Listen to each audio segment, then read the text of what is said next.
And we are just coming live to you. We are live now. Yes, we are live. This 40,000 subscriber special has landed. This is where this little tiny channel on the little tiny west coast of Europe suddenly has reached 40,000 subscribers. Now, to put that in context, the channel actually has more than 19.5 million views. So 40,000 subscribers and 19.5 million people who've watched the thing is a bit out of relation. But it doesn't matter. 40,000 is 40,000. That's the way it has to be. We have to get there eventually. You might have noticed I'm wearing a top. See my top here? It says, "See you on the far side." And on the back of it says, "The far side." I may have to remove this top. It's roasting. But we're coming to autumn. And it's roasting. But this is a top you can buy in Teespring, which should be on the bottom somewhere. There should be a list of things you can buy there, which is great. You don't have to if you don't want. You can go and browse a shop if you like. We've been designing, my daughter's designing some new tops and t-shirts and stuff as well. So that's on the way. They're on the way. Both Sophie and Hannah's pretty handy at artwork, so they're trying to do something artwork-wise. And so there's loads of things to do, loads of people to thank as well. So I do have to thank people. There are people that you never see on the screen who have helped this channel beyond help over the years and never looked for anything in return. There have been fantastic people out there. And there's some of these people I'd love to meet up and have a pint with, in fairness to them. Starting with Kevin Cantrell, a guy you probably heard very little about, but has worked behind the scenes, making films, has helped me with all kinds of Skoda stuff, helped me with other stuff as well. He helped me make my short movie too. He's a great guy, great camera work. Dave O'Byrne, again, another guy who helps behind the scenes, helped me in Indo. Sinead McCann, you've all seen on the screen before, of course. She understands me like nobody else, in fairness to her. And she's also someone who understands that there is no competition here on YouTube, really, for views. That you can all be in each other's videos and get a boost from having other people along. So Sinead has always been there for that one. Marek from Marek Drives. Now, if you haven't heard of Marek Drives, is a Polish car review channel. He does reviews in English and in Polish, two separate reviews. Exactly the same review, just filmed twice, once in English, once in Polish. Himself and Anna have invited me over to Poland in September. We're going to do a road trip, I think. If we can make this work, it's going to be brilliant. But it's going to be a road trip from Warsaw to Gdansk in Poland in electric cars. Right, so not quite that straightforward. But Marek helped me in ways no one else did. From this country or any other country, he literally gave me a huge amount of tips on the way, so massive thank you to him. Who else we have? Aidan Timmons, same again, great help at the beginning. He was there. We did a podcast for a bit as well together. He now works for Toyota, has disappeared from poacher to gamekeeper. Paddy Common works for Volkswagen now, again, used to be a journalist as well, but has come along for the run gear and helped me run and helped me get going and tries to keep me as professional as possible. Ray Leddy works for Skoda. He was a huge help, and mostly because every wild idea I asked him about in Skoda, he'd go, yeah, okay, whatever, it's fine, let's do that. Cathal Keeley, the same, has moved from Skoda. He's in Citroen now. He's a big help as well. Done great work when he was in Skoda. Leah Carroll, who could forget Leah Carroll? Leah Carroll works now in RTE, but worked with me as well on this channel. Has helped on many different occasions and was also at my wedding. That's my best man. To my colleagues from multiple publications who do the best to make sure that what their reviews that they make is all about the consumer, and that's really what this channel is about. It's about you, it's about the consumer, making sure that you are getting value for money, that you're not being cheated by the car companies. It's very easy to get everything else right. The biggest thank you, of course, goes out to you, the people who are here on the Sunday service, the people who watch the videos, who comment, who subscribe, who like the motorheads, the EV lovers, the camper vanners, the supporters, the just human beings who come here and leave their little message for the world to read and have made this channel very, very strong. The channel has grown just beyond me. It's now a bit bigger than what I started out with, which is a tiny thing. And when everyone else said they didn't want to do this, they said the internet would never pay it back, that the channel would never survive, and there was multiple people who told me this could never work, and well, here I am after all these years, still doing it. 9 years. Next June, the 27th, next June, is the channel will be 10 years old. So it's been around a long time, and it's one of the biggest now in Ireland. It is the biggest car YouTube in Ireland, but It still sits up there amongst all the rest of them. I know I've made friends. I've left people off that list. I'm sorry, I'll buy you a pint if you're not on the list, but it's impossible to think of everybody. God, all the English reviewers like Matt Watson and all the rest of the lads from What Car and Which Car and even Top Gear and stuff. You know, all these guys over all the years that I've met and associated with, Fully Charged and all those guys, they're all great as well. They've all done their bit to either kill me or cure me. In case you're wondering, this sunflower, when this Sunday service started, we used to have a poinsettia. It was here and it survived half the year from Christmas, but it didn't survive this year. It hasn't survived in the last couple of years. So my daughter in school created Jeff. This is Jeff. She has been growing this for months from a little seed, and now it's after flowering. So I thought it'd be nice just to have it in the background, Jeff. And our Sunday service 40k written in the background. Those little kits that you get in Aldi that gives you those light boxes don't have numbers in them. It's always a bit of a pain in the ass. Anyway, there's a good crack of you here watching already. So hit the subscribe button, click the like button, which is deadly as well. Make sure you do that because that just tells YouTube that we're on, we're going. And we start getting into questions. I've had a few questions before we even started. One was from a fella called PC Prince Stephen. Says, how's the X7 different from the X5? It's almost the same or totally different. It's definitely not totally different, Prince Stephen. It is not. It is basically a 7-seat version of an X5. That's really it. Gorgeous car, beautiful, but they both are. I was out cycling earlier on today as well. Did 22.5 kilometers. I'm doing a thing called the Sleep Bloom Run, I think it's called. You have to run for a kilometer, cycle for 20 kilometers, run for 7 kilometers, cycle for 10, and then run for 2. I don't know what it is. There's a lot of cycling and running involved, and Continental Tires have sponsored my entry to it. They're not sponsoring anything else. I'm not paid for it, but I think it's sold out, unfortunately. But if you're around Sleep Bloom on August, good question, what date is it? It's soon. It's not far away. The 17th of August, Midland Adventure Run. You can look it up online. If you're around Kinnity Castle and Kinnity Town on the 17th of August, I will see you there, and I'm going to run it and cycle it and whatever else. I'll probably die. In fairness to me, I probably won't finish it, but I'll give it a good shot. I'm very old to be doing this kind of crap, but anyway, it's always good. Let's hit some questions. Good to have you all here. Keep clicking the like button. It's great for you. Somebody's just sent money already by Super Chat. You are so good. Who is that now? I'll click that. Derek Fenlon. Derek, you're a brave man and a good friend, and nice to have you aboard. It's great to have you here. Thank you very much, Derek Fenlon, for sending some money by Super Chat. You can do the same by PayPal. I'm going to do some bits with Patreon, whatever it's called this year. I thought it'd be a good idea because Patreon is quite a nice little thing to do. It gives people a chance to give money in small amounts, like €1 or €2 or €5, €10, whatever, a month, rather than a kind of one-off payment. So I'm going to do some behind-the-scenes stuff. What I'm going to do is film some vlogs, daily life sort of stuff, and film some, kind of behind-the-scenes at international launches and stuff. And I'll put them as Patreon exclusive content and release them here later on the year. So you're still going to get them all free. I'd never take it away here from this channel as freeness. Everybody gets it free, but you'll have to wait a long time to see them come in. Somebody else just made a donation there by Super Chat as well. Brian O'Donnell, you're a brave man. Good to have you here. Good stuff. It's lovely to have all these lovely subscribers. You're so good to have you all coming in here every week. I know I missed last week, but Catherine, my wife, had an appendicitis. We were supposed to go on holidays in California. We had it booked and it was all lovely. There's more donation. You're so kind today. It's very good of you to have you here. Ocean Froggy, good man. Thank you very much. You're very good. Catherine had so on Saturday she came home from work and said she had a pain in her stomach. Symptoms similar to maybe food poisoning or something, when you feel a bit sick, a bit off, you weren't feeling very well.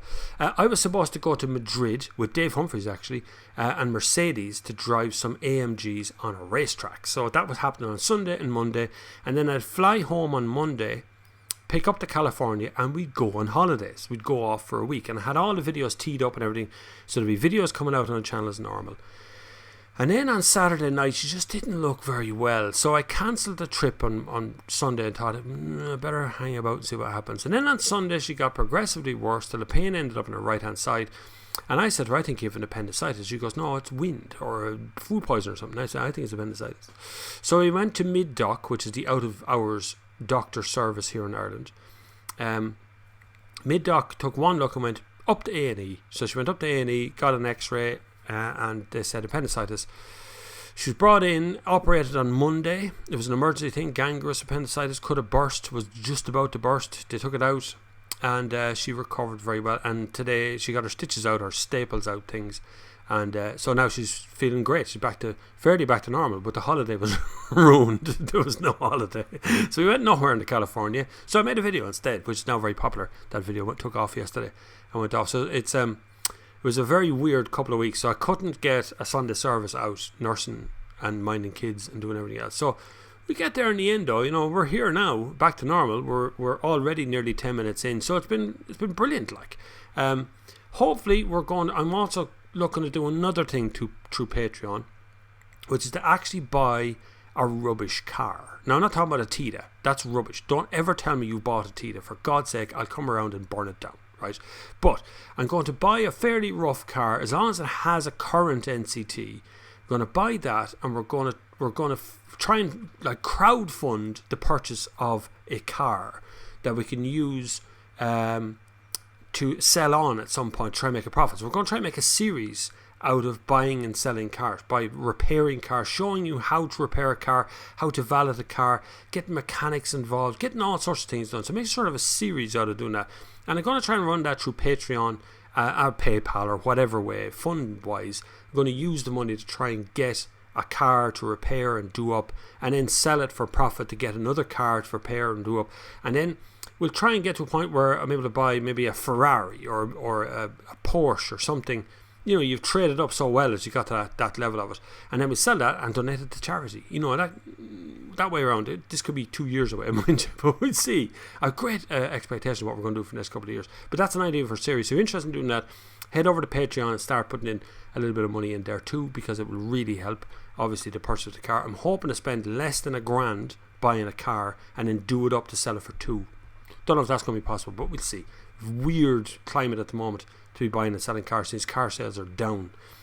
Right, let's hit some questions. Andrew Daly says, hi Bob, brace for the rainstorm on its way. Will you be reviewing this MG Z EV anytime soon? Seems a great price for what you get, but there's a catch for the new normal. Look, I wouldn't go near currently. If you're looking to buy an electric car, I would not buy anything that's on the market currently until 2020. The only one that even half excites me is the Kia e-Soul, and that's the infotainment system and just the car itself. It's just a lovely car. But other than that, right now, electric cars are looking a bit shaky. Just right now, there's just so much going on in the market. There's so much stuff that I hear from industry, from insiders, from other journalists. And you listen to them talking about what's happening in the world. And, diesel's going to make a bit of a comeback to some degree. And petrol is definitely making a comeback. So at the moment, I wouldn't go near an electric car. Now, MG is not... You can buy them in Ireland, but you have to buy them from England. I think there's an MG dealer up towards the north somewhere. But there's no press cars, MG wise, even in the UK, as far as I know. So it'd be a difficult one to try and get a hold of, but I can ask and see what happens. If there's one going, I'll obviously have a spin in it if I can, but maybe we'll see what MG is a brand that have to learn, figure out where they're going, how much money they've got, are they going to survive. I hate the idea of someone buying into a car when the car company might not survive for the next 10 years. Look at BMW. They're in trouble, real trouble. They're behind the ball, a big company like that, and they're so far behind. Mercedes are lucky they've got tons of money because they were behind the ball as well. There's so much going on that these car companies could drift in and out of existence very quickly. So be very careful buying into something like MG. You don't know where they're going to be in 8 or 9 years time if they survive this at all. Michael Callan says, hi VW Passat. VW Passat. That's a question? Is that a question or is that a statement? Is your name VW Passat or you just want to buy one? Joe Ryan says, hello Bob, congratulations on 40,000. Thank you very much, you're very kind. It's gone over 40,000, 40,016 or something a few minutes ago. Owen Gannon says, here for the party. Well done Bob, the party has arrived. It does involve a lot of coffee. It will later on today. If you go over to my Instagram and subscribe there, I'm going to get a little bottle of bubbly. It's a bank holiday in Ireland. No, it's not bank holiday, and you're all back to work in England tomorrow. Tomorrow, Ireland is closed. We're off. So I'm going to get a little bottle of bubbly tonight, and I'm going to get... It's been a very long year. I'll put it that way. It's been a long year. Michael Callanan says, hi, mods. I don't know if the mods are here. I'm not sure. Is he here? Darren Kavanagh. Well, horse command, Darren. Zedenko says, afternoon everybody. Bob, congratulations for 40,000 subs. Well done, you deserve it. Thank you very much. My Passat died, says Michael Callan. We're getting this story is going to come in small, very short sentences. His Passat has died, so that's a good start. I don't know what that means. Ocean Froggy, congrats on 40k. You look a year or two younger. I feel younger. I'm back training, which is great. So Wednesday, I forget, one of the days during the week I went for a 7k run. Then I did a 25k cycle 2 days ago. I did a 7k run with my daughter yesterday. My 10-year-old daughter's an incredible runner, so she ran 7k's with me yesterday. And this morning I did 23k's on the bike as well. And to see that I'm going to try and get a run in again if I can, if it's possible. So I feel brilliant. If you're not into running or into exercise, you probably never feel how I feel right now. But I feel bleeding brilliant.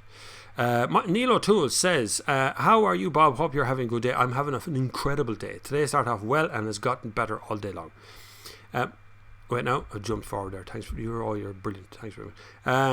Michael Callanan, you're continuing to Michael, we just gather your thoughts into one sentence and then ask the question, because there's going to be a ton of questions coming at me. So if you can just gather all your stuff together in one shot, we can bash out a good answer there for you.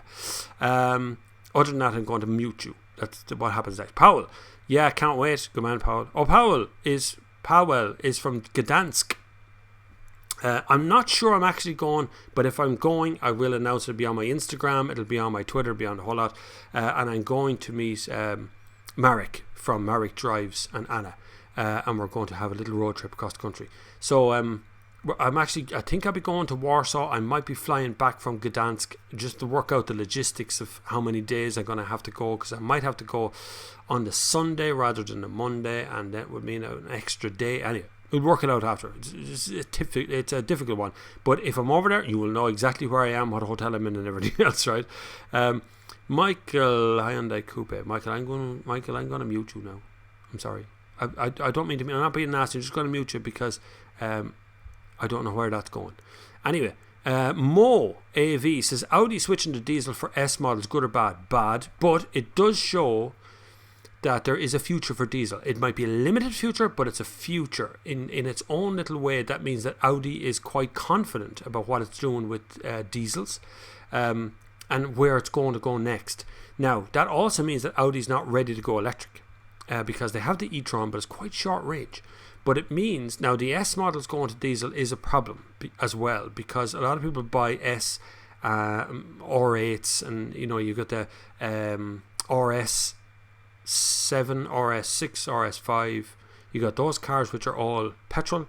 Now, if S's are going diesels, it's kind of confusing, but it doesn't really matter because Audi's been moving away from putting TDI in the back of the car anyway. Look what they're doing with their model numbers. They've gone away from that idea that you need to know what the engine is. This is what you're being programmed into, by the way. You're being told that you don't need to worry about what the engine is. That's coming. Trust me, I know what I'm doing. Robbie Boyle, can we hit the like button for Bob? Yeah, do that. I'm getting I'm getting messages coming from everywhere. This is Instagram and Twitter and God almighty, I don't know what to do. Oh my God, Instagram went wild. Right, but you can find me on Instagram under the same name, Bob Flavin. Powell, put it in your diary. Yeah, Powell, I don't know what day we're going yet. We're going there. Anyway, I'll be over. I think I'll be going to Poland for sure. The flights aren't that expensive. I'm going to do this myself if I can and do a whole road trip with Marek, and he's going to translate me into Polish. Because I don't speak Polish, so I need a guide. Good job he speaks English. Derek Fenlon. Hi Bob, ordered a new electric Kona several weeks ago with Bolins in Wexford. Found the process dealing with them horrific. I only got $7.5 grand for my top of the range Mazda 3 2014. My God, is that all? $7.5 grand for a 2014 Mazda 3? That's crazy money. That's for nothing. 2014, 2015. 5-year-old car for $7.5 grand. That's a kick in the balls. That's what that is, Derek, to be honest with you. I'm not involved in the prices of used cars. I know that. But that just sounds like a gigantic drop from where a Mazda 3 would have started off. Mazda 3 is a good car. Hyundai Kona I find too small. Back seat, boot, just too small for me. It would drive me insane. I have 2 kids.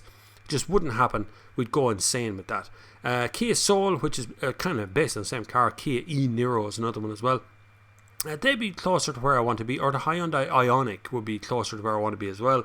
Much more ordinary looking cars, but at the same time, if you have your deal done, you have your deal done. But if you found a process, look, never be afraid to walk out mid-deal.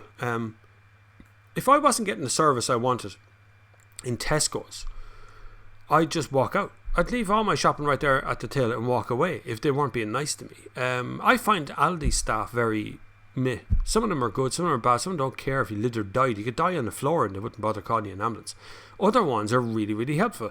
But I find that Tesco staff are all very nice, usually, and Dunn's staff are exceptionally nice.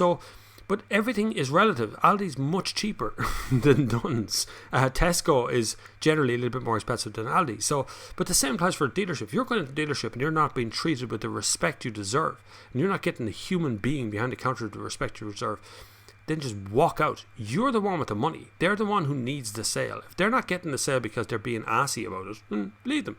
Don't be afraid of it. Walk away.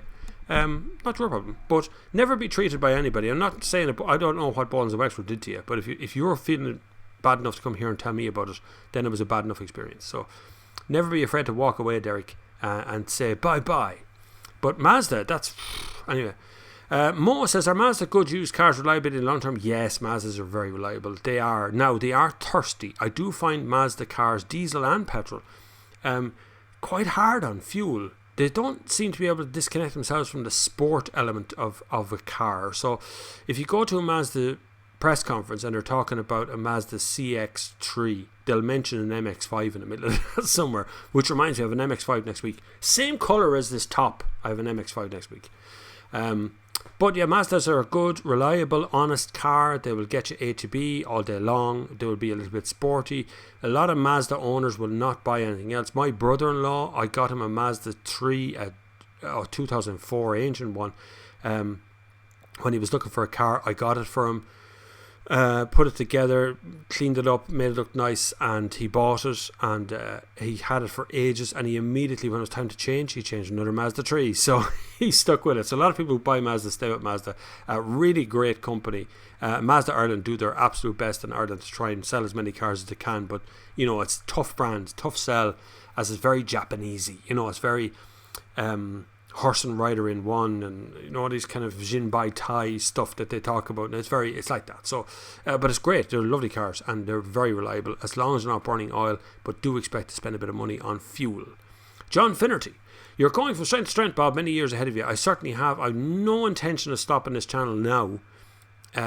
Even next year, next June, it's 10 years old, and it may seem like a long climb to 40,000 at 10 years, but I know why that is. I've gone through every up and down that YouTube has ever had, from adpocalypse to being wiped out, to being channels being demonetized, to being partners dropped, MCNs gone by the ways. I've seen all that come and go, and I'm still sitting here looking at it going, yeah, it's okay. It's still okay. I'm all right. But just remember, I don't get funded by the car companies. They don't pay to have their cars on the channel here. There was no funding coming in from that. There's no advertising revenue coming in from those car companies direct to me. Everything you see in this channel, or ads you see in this channel, which I hope you got ads turned on, but every ad you see here is just placed by YouTube. It has nothing to do with me. I get a tiny proportion of that. The rest of the funding comes from you guys through PayPal or Patreon, or buying merch, or going to Amazon, or whatever way it is, and that's it. That's the whole channel, top to toe. It's pretty straightforward.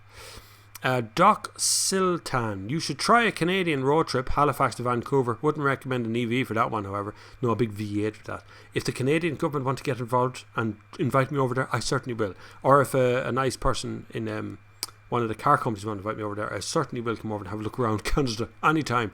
Plenty of Irish people over there. Actually, know a guy who used to work at Skoda lives in Canada now. I think he lives in Halifax. Anyway, can't remember now. Richard Brennan. Hi, Bob. Watching you from Dubrovnik. How's wife doing? Wife is great. She's gone town, gone shopping. She's going to spend money on something or other. I don't know, she's buying stuff for dinner, I think. But I've been cooking and cleaning and stuff because she's had an operation. She had keyhole surgery, so that's you get 3 little cuts. Instead of one big cut, you get 3 little cuts, which is cool because it means the recovery is shorter and there's less kind of scar tissue around as well. So it works out, or seems to work out nicer. So far it has. She's got plasters off and the stitches are out and everything. So that's all pretty good. Eric Rochford, one of the best supporters I've ever had in the channel. Eric Rochford comments on every video and is here at all times. Thank you very much, Eric Rochford. I forgot to mention you directly in my thanks to Andy McAfee is another one as well. I have to mention he's the moderator here on the channel when he's here, when he's not working, driving buses. Which I'd love to become a bus driver, I think. Anyway, maybe not. Jeff, I got tiny cracks on my Nokian Lime SUV summer tyres after almost 4 years. Is it normal? My Toyo Open Country WT winter tyres, same age, look fine. Very much depends on a tyre brand and the way the tyres have been treated. So if you park your car with the side on to the sun every day and you don't park the other car with the side on to the sun every day, 2 of the tyres will start to get weather cracks on them. So most of the time those cracks are from age. They're also from heating up and cooling down. The tyre wear, all tyres are different, so you can't have 2 brands. Even the same kind of tyres will wear differently. Cracks inside a tyre aren't necessarily really bad unless they're up around where the tread is. So if there's a crack between the tread and the sidewall, that's the delamination point. So that's the point where the tread can come away from the tyre entirely. And often cracks are generally not much harm until they become a problem and they start to deflate the tyre. You should change those tyres, however. At the same time, I wouldn't leave the cracks there too long. But I wouldn't try a different brand. And definitely the solar activity of the sun, what it does every day, the UV ray that comes down has a definite effect on rubber and tyres in general. Ask guys who go to sea the whole time in sailing boats and they use tyres on the side of their sailing boats to keep the boat from hitting the side of the pier, and the tyre just destroys itself as the sun destroys it, not salt water. All kinds of problems there. So try and keep your tyres out of the sun wherever possible. But other than that, there's not much you can do about the cracks. You just got to get it done. Powell has donated 10 Polish, whatever that stuff is called, currency. Thank you very much. You're very good. Thank you. Andrew Daly, got a party at 10 years. Sell tickets, we'll buy. We definitely, if the 10-year stuff is coming up, I'm definitely going to have a get-together Sunday service for that one, which would be the 27th of July next year. We might do it not necessarily on the 27th, we might do it on the Sunday of the 27th or the Saturday or something instead. So I think that day falls in the middle of a week or something. But we will certainly have a proper get-together party next year for the 10th anniversary of the channel. Because I know some of you, we've been around long enough that some of our subscribers have died. That's how long this channel's around. So I know it sounds very morbid, but that's for true. Tony S. Hi Bob, loved your VW California review. Yeah, it was a bit of a look back over all the years we've gone on a little holiday with the California. There's so many other adventures that van has brought me on. I'd really love to buy one. I really would. Brian O'Donnell, hope your wife is better and family. Yep, on demand. Kevin McCarthy, I just did Calgary to Vancouver. Unbelievable scenery. Was driving a Toyota Tacoma with a camper on the back. She's drink gas. Great trip. Roads amazing. Yeah, I believe that Canadian roads are amazing up around that area. A Toyota Tacoma is a sort of a Land Cruiser, only bigger. It's along that sort of line. It's a big sort of a beautiful thing. I had a spinning one in Texas. I was there a couple of years ago at BMW, and I was standing outside the W Hotel in Austin in Texas, and a fella in a Toyota Tacoma turned up and says, I watch your videos, and I got into his car and drove off. Never met the guy before in my life. It's a strange life. It really is. Ocean Froggy, his review and advice saved me a fortune when I bought an EV. There you go. See, it's the truth. I do my absolute utmost to try and guide you to the truth. You make up your own mind. People make up their own mind all the time. Some people come to watch a review who have already bought something. There's my doorbell for some strange reason. I also have a Ring doorbell thing, so that will tell me in a second who that is. But I do travel in an incredible amount and meet an incredible amount of people out there as well, and I always try and give them the honest answer. As honest as I am here, I'm even more honest in person. That's why people, they don't come up looking for selfies of me or autographs or nothing. They come up and go, what do you think of the latest Ford Focus? It's funny. It's like some kind of a creepy code word. I'm waiting for the secret handshake next. Joe Ryan, petition for God to stop giving us appendixes.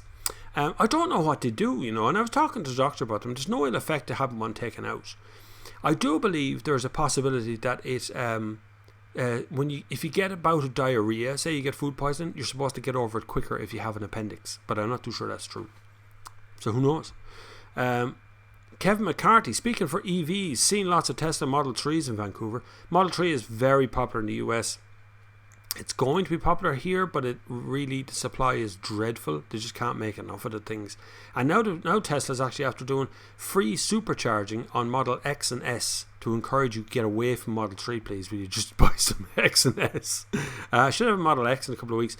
Model S has been cancelled by Tesla as a press car. They sold it and they don't have a replacement for it. That's how they feel about Ireland, just so you know. Just that's the way I'm telling you now. That's how they feel about journalists and Ireland. They don't want me to review the car you might buy because I might find something wrong with it and put you off buying it. Wouldn't that be terrible? I bet you I find something wrong with it.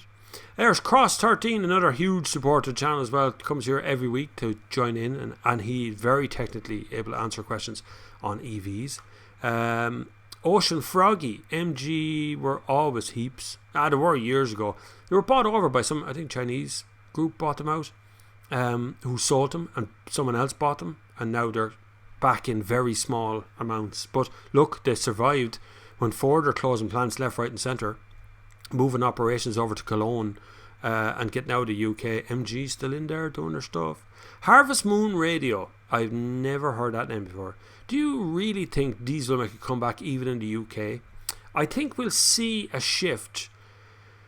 There's breakthroughs coming in diesel that not older ones, newer ones. There's things that are being researched, because you have to remember there are plants and organizations out there who have from day one have been making diesel engines, fitting diesel engines. There are hundreds and hundreds of jobs and thousands of millions of euro of research going into diesel and its technology, and petrol and ICE engines and blends and hybrids and all that. You can't just go no more diesel and that plant has to go. That's what's happened to Ford. They just cut this plant that made 2 or 3 diesel engines, just went no more diesel, goodbye. And that's thousands of jobs that are gone, and a whole plant has been shut down, and all the downstream jobs from that. And downstream jobs are people like catering, cleaning, logistics, medics. Most plants, like Mini Plant has its own little mini hospital on board right there. That's gone as well. So these are things that are gone. So you can't really get rid of it all in one shot. You have to step it down or modify it in such a way that it works. Modern EU6 diesel put out very, very little CO2, very little in comparison. You can start to weigh up some numbers and find that a current EV powered by electricity in Ireland or the UK puts out as much over its lifespan CO2 from charging as diesel would over its lifespan. You'll always find some sort of statistic that'll prove your point if you look for them hard enough. So they are there.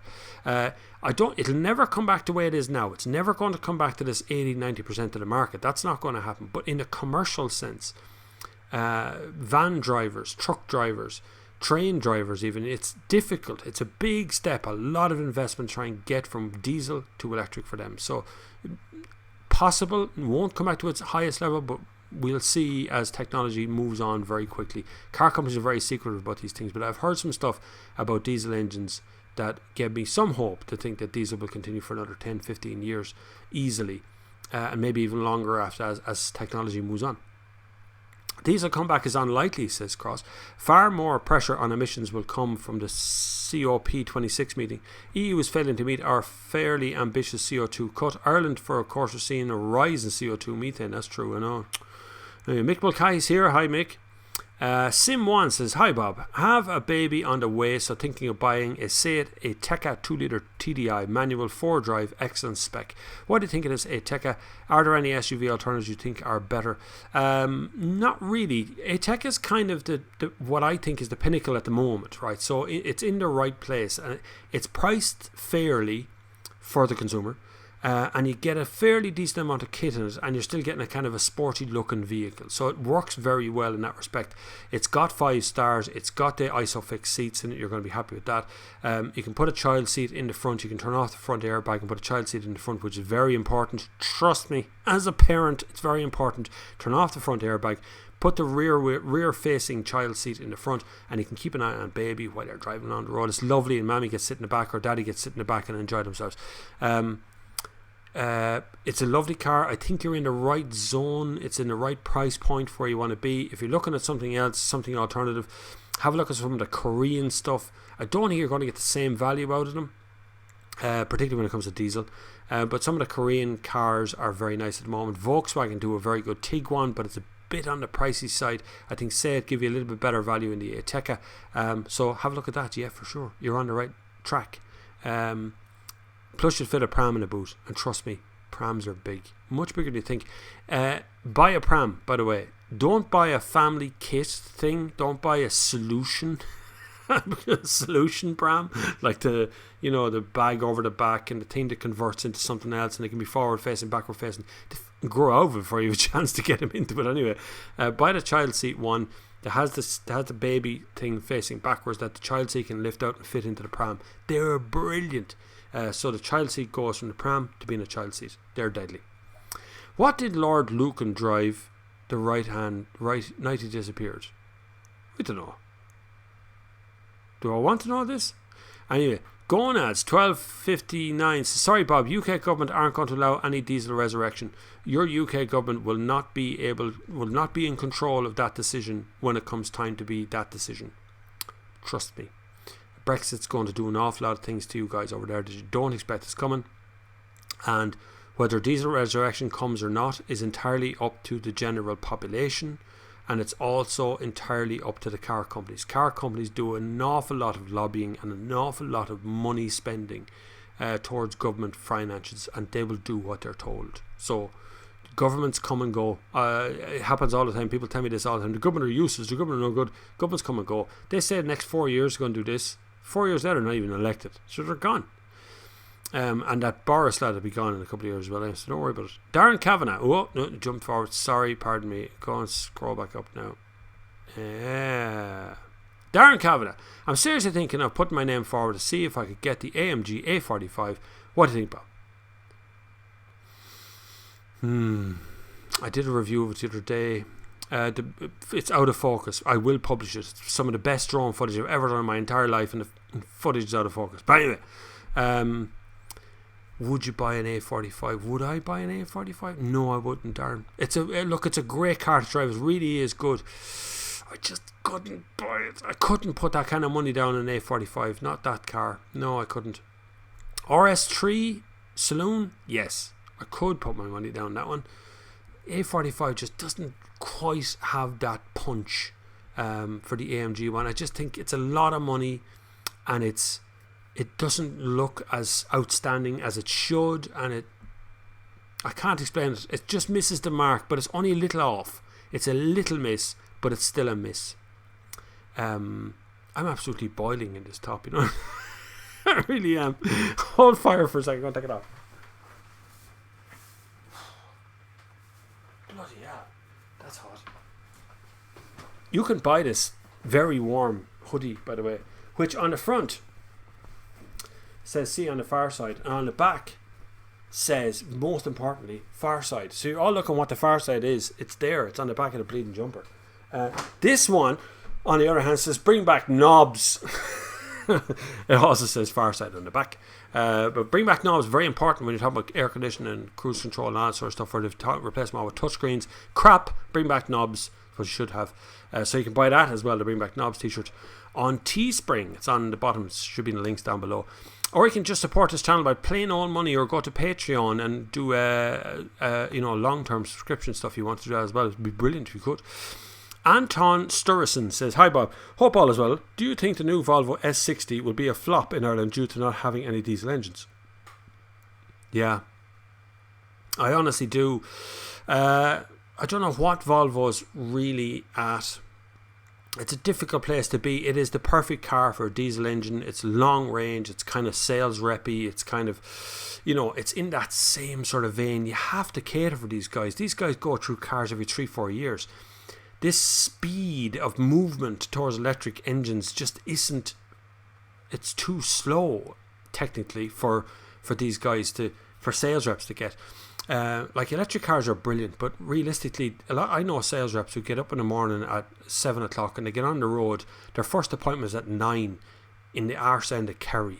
They get up out of a hotel and they go to this thing at 9, then another one at 11, then another one at 3, then have to go to Galway to do something else, then back around and then back to a hotel at night.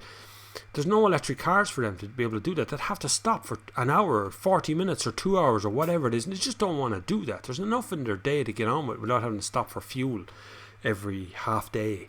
So there's nothing really for them. So it has to be, we have to continue with the diesel engines for the next 5 or 6 years on that level for sure. Until electric engines really become affordable, because they're too expensive, lads. I'm telling you, electric cars are too expensive. I looked at Model 3 prices last night. You're going to be spending 80 grand to get a good one, 70 to 80 grand. And that's 5 grand has been taken off that. So it's a huge amount of money for a 5-door hatch, Anyway, nobody sees it anymore because it's selling now at 300 quid a month. That's the way they talk to you now. It's going to be 900 quid a month, 400 quid a month, 300 quid a month for a car. They just sell it by finance. Squingui. I always walk after the first round of negotiations and the dealer always calls a better deal. There you go. You see, that's it. Go into the dealership. If you're going to buy a new car today, if you're not treated like royalty, and I mean royalty walking through that door, walk out. And I'm warning you now, that's what you need as a dealer. If you're a dealer and you're watching this and you think you can take sales for granted, you think you can take a customer walking through the door is definitely going to buy something today, you're mistaken on the greatest level. Customers today, when they walk into a dealership, should be treated like they're made of gold. They should have their feet up on a little cushion and a cup of tea or a cup of coffee and sit back and relax and tend to their needs until they buy a car off you. Because all the cars are nearly the same price. All the cars have nearly the same kit and equipment on them. All the cars have about the same lead time on them these days. And with WLTP coming, you're all going up in price, not down. All the finance arrangements are basically the same, apart from Renault and Volkswagen, who have their own banks, and a couple of others who do 0% finance. But basically, they're all about the same. So if you're all about the same, what makes that dealership outstanding? The person behind the counter. So as a consumer, if you walk into a dealership and you're looking around and you decide in your car and you go over to the salesperson, you even get a hint that they don't want you there, that they're rushing to their lunch break or whatever, out you go. Goodbye. Plenty of other dealerships. I'd have no problem driving to Galway to buy a car if I thought I was going to get a better deal, or I thought I was going to get better looked after or whatever. The dealership in Galway is the same as the dealership in Laois, or same. They're all the same. If it's the same brand, it's the same dealership. So remember, you're forking over 40, 50,000 euro there. You're lining the pockets of somebody somewhere along the line. So you make sure that you're well looked after. Gonads, 1259 years ago, I was going to Trademi Alpha Sud for a new MG Metro. Salesman offered a ridiculously low trade-in price, said buy, and went elsewhere. There you go. Brian O'Donnell, I went to deliver to see what they offered me for my 2010 Hyundai iX35 premium spec. Got offered 3.5 grand trade. I said buy. I got a call the next day of 5k, but didn't do the deal as they were crap to deal with. Yeah, 3.5 grand. Lads, that hurts. When are you going to come again to Austria? Do we have a trip to Austria this year? I think one of the car companies is coming to Austria this year for something. I can't remember what though.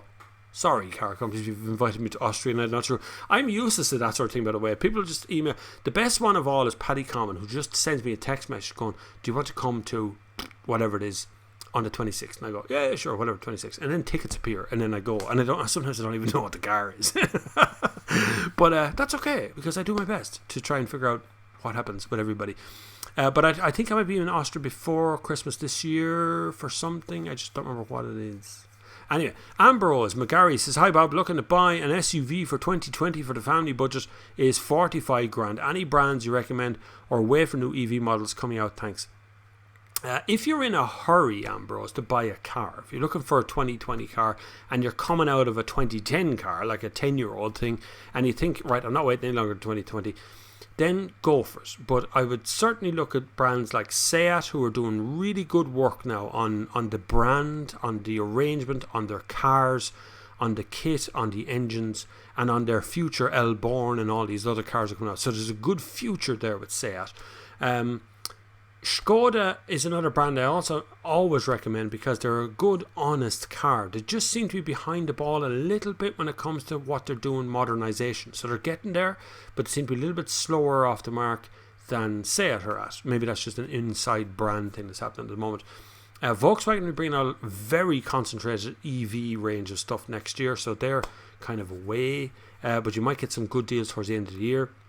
Remember, we have a budget here in Ireland. McGarry, I'm assuming, is an Irish name. So we have a budget here in Ireland that's coming in October that is going to torpedo the car industry, very possibly. If the government make the wrong, even the smallest little twitch now could make an absolute balls of the market, for sure. It could totally offset diesel and petrol out of people's reach, and electric cars are already out of people's reach. So a very scary point to be at right now. But if you were looking at a brand to be buying into the SUV market right now, I would certainly recommend Seat. Everything from the Ateca to the big one, the Tarraco. Tarraco is a really good car, such a handsome yoke. If you 45 grand is going to cover you off for either one of those cars for sure. I like what Kia is doing as well. Kia is on the way for it, but not necessarily. The Sportage needs an update at this stage, and the big one is quite nice actually. What's that? What big one called? It's lovely. Forgot the name of it now.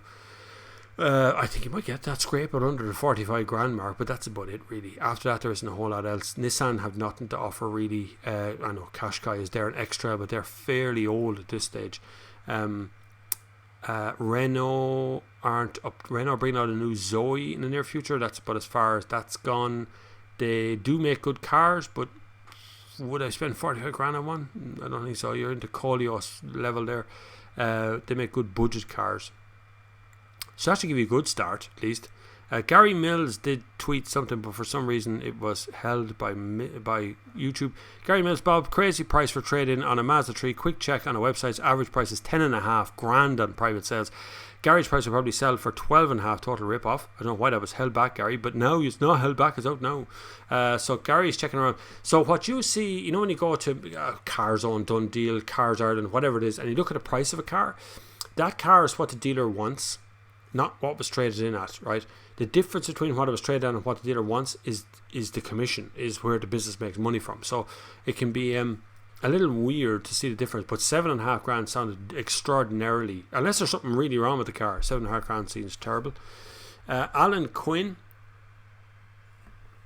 a swig of coffee before the party kicks off. Alan Quinn says, afternoon Bob, 40k and climbing. Well done, thank you. Keep it going, I will. Love your channel. Anyway, thinking of upgrading to either 2017 Disco Sport or 2017 Macan S. Any thoughts or concerns? Go for the Macan. The 2017 Disco Sport is a weird car, and I don't think it's going to age very well. I just don't know if in 5 or 6 years time people will still desire that shape as much as they would desire a standard Disco, you know, the normal Discovery. The Disco Sport looks a little kind of squat. Their engines are a bit lazy, and I think that's because of the CO2 emissions. I think they had to reduce the power and kind of bring it down that way. And the interface inside the car is laggy. So these are long-term things. These aren't something that you'd get on a test drive. So when you jump into a car and you drive around, you go, oh no, great.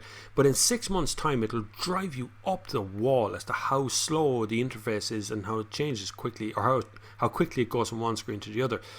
The Macan S is on the other end of that scale. It's very sharp. It's very nice. I know it's polarizing looks, but it tends to age very well. It's doing well over the years now. For the last few years, the Macan S is still a desirable second-hand car. So you're still going to get money on that on the way out of it.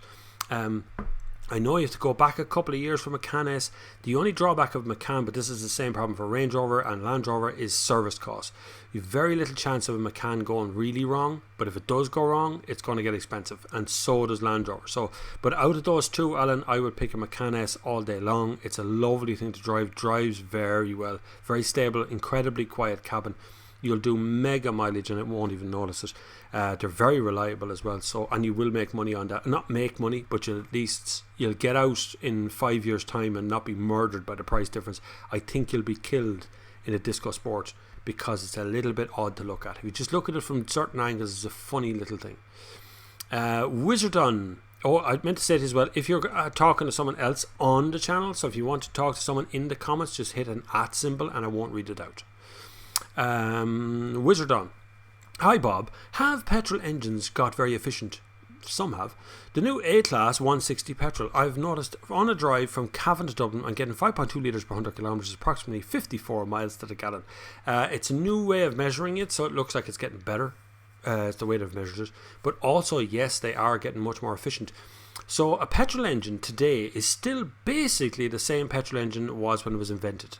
Tolerances have changed, but the 4-stroke of a petrol engine is still pretty much identical. So you've got intake, so it takes in fuel and air, mixes the two together, you get an explosion, then you get exhaust coming out the back. So the explosion is where the cylinders are filled with a fine, incredibly fine mist of petrol these days, and the explosion is enough to push the cylinder down. It's all done in a very efficient way, and the tolerances are so tight that the fuel economy is getting better. And that's good because very little happened to petrol engines over the last few years. So when you have a 4-cylinder petrol engine doing very efficient mileage and doing the right thing in the right gear at the right time and the weight is right, you'll get very good fuel economy from petrol, at least as good as diesel was a couple of years ago. Diesel engines are efficient but over longer range. So when you're cruising on a motorway, a diesel engine tends to be a little bit more efficient than a petrol engine, but that gap has narrowed quite a bit over the last few years, so it's very hard now to distinguish. Anything higher than maybe 6 litres per 100 kilometres from either a diesel or a petrol is now not as efficient as it should be. Really needs to do some work on it. Weight is a massive factor. I had the California 2 weeks ago, and I got 11.6 litres per 100 kilometres from it as a 2 litre diesel. I have the Caravelle this week, which is exactly the same van, but it's a hell of a lot lighter, and I get an 8 litres per 100 kilometres. So weight is a gigantic factor of any sort of efficiency and amount of wheels that are being driven, because the California was 4-motion, that's a 2-wheel drive outside the door. So we're okay between the two. But yeah, they are getting much more efficient than they used to be. But it's the way that the engines are still running exactly the same as ours was. So petrol engines are still cheaper to service, cheaper to buy over its lifetime, generally cheaper to run than a diesel, or will break even between the two. It will take you maybe 8 years. If you bought 2 cars, exactly the same car, one petrol, one diesel, the diesel one would take you 8 years to recoup the difference between the two costs in just fuel. And usually they're more expensive to insure a diesel than it is a petrol. Tax will usually be a little bit cheaper than a diesel, so it's a bit weird. Hellbound says, hey up Bob, congrats on your 40k, thank you very much. Have you ever driven a Panda 4x4 twin air? It's an absolute hoot. It is 100% one of my favourite cars is a Fiat Panda. The 4x4 one is an incredibly capable car, will literally go anywhere, up, down, left, right, wherever you want to go, because it weighs nothing, little skinny tyres, it just floats over the surface of everything. It's a brilliant car. Drove one in a quarry a few years ago, did handbrake turns away down the quarry as well, not for a car company, just for the crack. Like incredible little car. Fiat didn't know what they had really, and they made a balls of the marketing on the Panda. It should be selling like hotcakes, but instead they concentrated very heavily on the Fiat 500, and it hasn't helped them at all. They're still hanging around the background trying to find a home now. You know, they've run out of they're running out of money and they're running out of everything now at this stage. Really are. Sales are falling through the floor for them. Gona says, behave Bob, you're not taking into account the emissions caused by turning oil into petrol, diesel and LPG, but at the same time we have peat-fired electric stations in this country. The electricity that's coming out is not very efficient. We have lots of leaks in lines. The electricity people are getting are coming through fast charges, which to install a fast charge, look, there's all kinds of ways of measuring it. You can measure this all sorts of different directions, but realistically the most environmentally friendly way of being good to the planet with a vehicle is to put a vehicle on the road and never get rid of it. My car is 13 years old. It never has been recycled. The oil is always recycled, has dropped out of it. The equipment that we use to service it is all recycled as well. Everything is recycled about the car. The tyres are recycled about the car, and the car stays on the road. No new plastic has been made in 13 years to make me another car. So that's very environmentally friendly. But electric cars are not as environmentally friendly as you all make out they are. They're really not. You do have to destroy large parts of the planet to get bits of the electric components. The plastics all have to be manufactured. The electrics all have to be manufactured. All that stuff has to be manufactured. People put out jobs left, right and centre. So you can measure it in all kinds of different ways, and you will come up with different answers every single time. No one can tell me one way or the other exactly how much CO2 emission an electric car puts out from its birth, from the time that they start putting it together to its death, versus the same in diesel and the same in petrol using the same engines. A good one to look at would be something like a Kia Soul, because you could buy it in petrol and diesel. Now you can buy it in electric. The Kona is the same. You can still buy it in petrol or electric. Is it hybrid or electric or petrol or electric? Anyway, moving on. Operator Hoot says, good afternoon, Bob. Glad to hear the wife's recovering well. Congrats on the 40k subs. Thank you very much. You're very humbled. I'm very happy to have you along. Please click the like button. You're very kind. My God, there's over 100 of you watching. That's amazing. I like you. Harvest Moon says, Bob, the Oracle. Do you think Scotland will get our independence? God, I hope you do. Wouldn't it be brilliant if Ireland and Scotland made a trade agreement with Northern Ireland and Europe and left England and Wales to do whatever they want to do? It'd be deadly. Just build a wall across, starting over in Donegal and keep going all the way over to Scotland. Do you know what I would love? Here's what I would love. Please, somebody figure this out. The distance from Larne, is it in Northern Ireland, to Stranraer in Scotland is so short. Why haven't we got a tunnel or a bridge or something between the two of them? Why are we still an island? Why aren't we connected to Scotland? Our brethren, our Celtic buddies up there in the northern hemisphere, the very north. Why aren't we connected to them by bridge? We should be, and take them on our independent trip, and we'll all become the Republic of whatever, Northern Ireland, Ireland and Scotland or something. That'd be great crack. Sorry, I'm opening up a whole new tin of worms. In case anyone was wondering, I'm answering questions from about 2:35 p.m. So I'm about a half an hour behind you. Sorry, I'm about half an hour behind you. I do fall behind because so many questions. Then I go off on tangents, and that's what happens. There's no effect on CO2 from the EU emission standards. EU 6, etc. only regulates particulates and oxides, etc. CO2 emissions scale directly with the amount of fuel burned. End of. There you go. There's your answer to that one. Hate touchscreens. I suppose you bring back knobs. No touchscreens. I don't mind touchscreens when it comes to sat nav, or maybe radio sometimes is good as well, or general sort of controls for the car. But when it comes to air conditioning or any other kind of common thing that we've been using forever, touchscreens are the pits. They're the worst. They don't make any sense. You have to take your eyes off the road to touch things. It does not work. We should have an auto button, a twisty knob, something like that always is there and is easy to use. Powell says, yes, they are bigger and bigger every year. Look at the new Golf 8 interior. First picture is one big screen. Yes, they're ridiculous. I've seen that picture. It looks thick. And I'm not sure the Golf 8 is a pretty car. I'm just not sure that it's as pretty as the Golf 7. I have to say, I think the Golf 7 was nicer, and I know the designer of the Golf 7. I got very, very drunk one night with the designer of the Golf 7. Such a lovely guy. I won't mention his name, but he's one of the designers that works on the design team with the Golf 7, and he's mad as I am. Take me Schnapp. I don't know what the hell your username is. How far away are we from recharging an electric car to full in 10 minutes? Lads, we're charging a car. So charging your phone, think about your phone. So we're going to just scale, instead of thinking of car size things, let's think of something that size, right? A phone size. So phones are about 4,000 milliamp hours. Sometimes they're less, sometimes they're more, depends on the age. Modern ones are about 4,000 to 6,000 milliamp hours. So you get like a day workout, or if you're playing games, maybe half a day or something, right? Now, to charge one of those, the only way to get more electricity into the phone quicker is to make the cables bigger.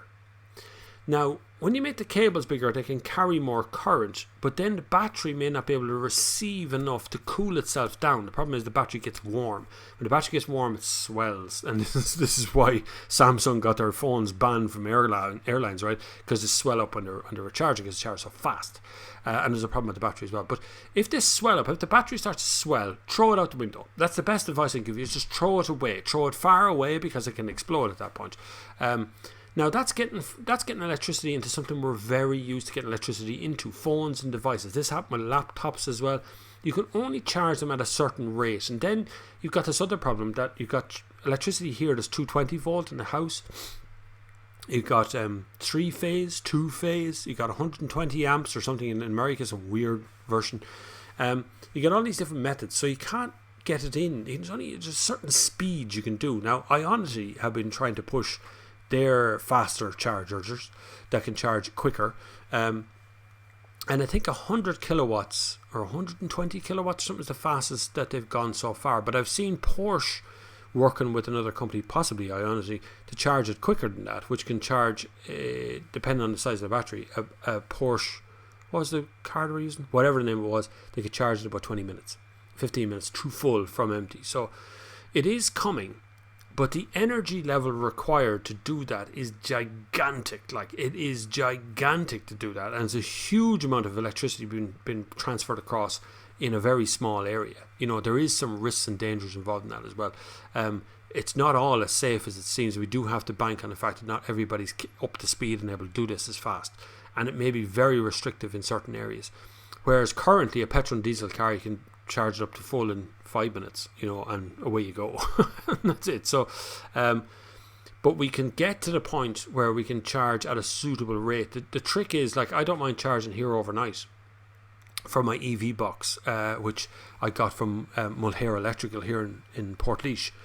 He installed it for me, did a whole job the other day. He did another job the other day actually as well. Did the whole job here, and I'm able to get a charge here overnight, no problem, easy. But 10 minutes for a full charge on something with a big battery, I don't know. The Hyundai Kona, I remember charging for 40 minutes and still only about half a tank in it, because it's a big battery, you know, so it can take a long time. Cross says no earthly way an EV on road emissions could be beaten by diesels. Even in a 100% cold grid scenario, real world, it's 5 to 10 times lower, as the grid greens do all the connected EVs, no matter how old. The best advice I can give you is go cycling. I went cycling today and created no CO2. Well, unless I was farting. That's not even CO2 though, is it? It's something else. Connor Nugent says, I believe the electrically assisted turbo helped a good bit to bring down NOx for Audi on the S5. On a real world cycle, diesel might only be back for expensive cars because that turbo can't be cheap. At the rarefied end of the market, so if you go up to the other end of the market, generally when a supercar does something, you see it in a few years' time. So if you remember that McLaren did a hybrid McLaren P5 or P whatever that was, it's still around, but McLaren was going that hybrid route, and then you had Ferrari who was going dabbling for a little bit as well, the hybrid end of stuff. Porsche tried hybrid for a while and then went, maybe we'll just go back to our standard stuff. So at the rarefied, at the nice end of the market where you get all the really expensive cars being sold, petrol's still the king. Diesel's not even mentioned. Hybrids, yeah, they were there for a while, but now they're kind of not too sure about them.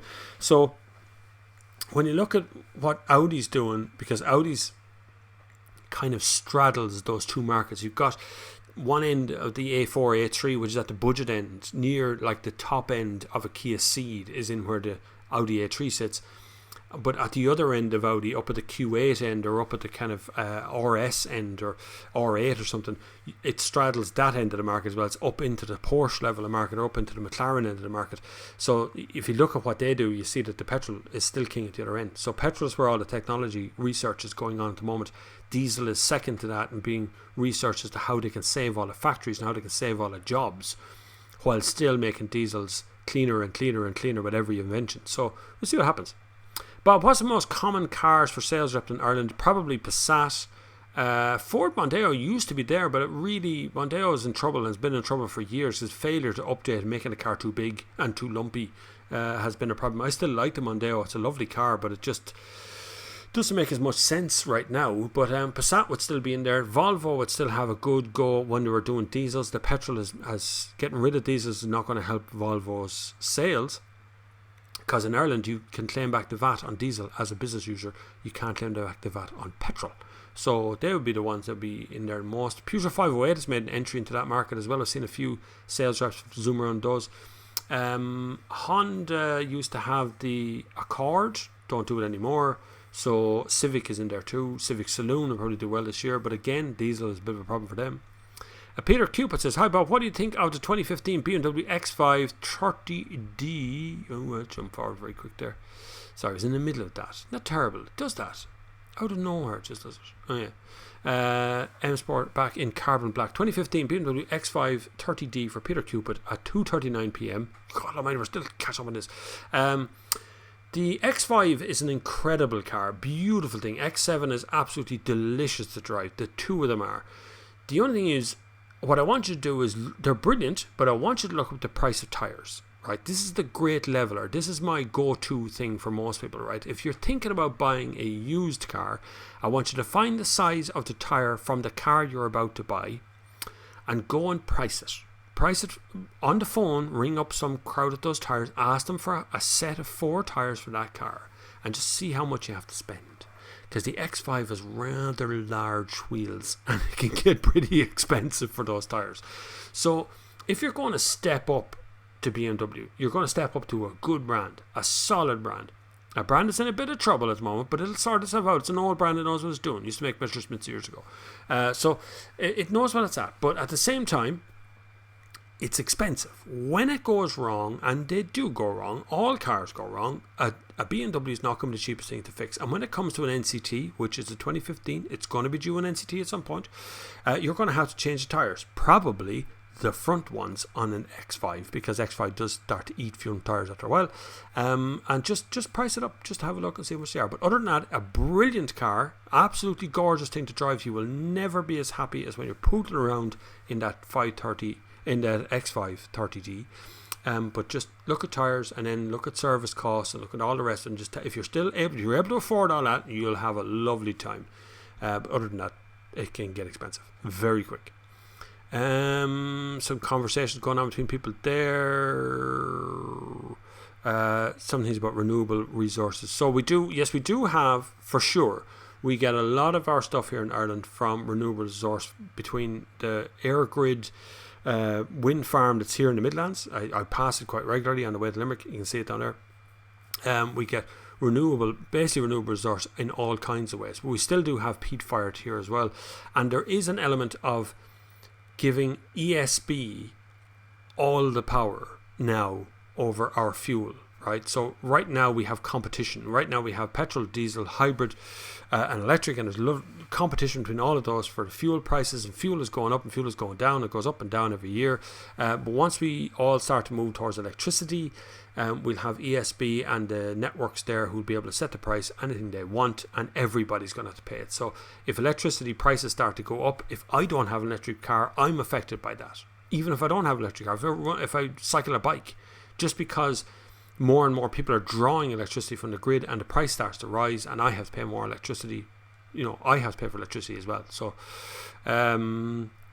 Joe Lyons, you're all talking to each other there. Jerry's DIY, welcome to the 40k club, Bob, top channel, cheers Jerry. Thanks Jerry. Jerry's DIY is another channel out there as well, does DIY, but does a lot of stuff. It does, I do watch his videos. He does other stuff as well, in powered lighting and things.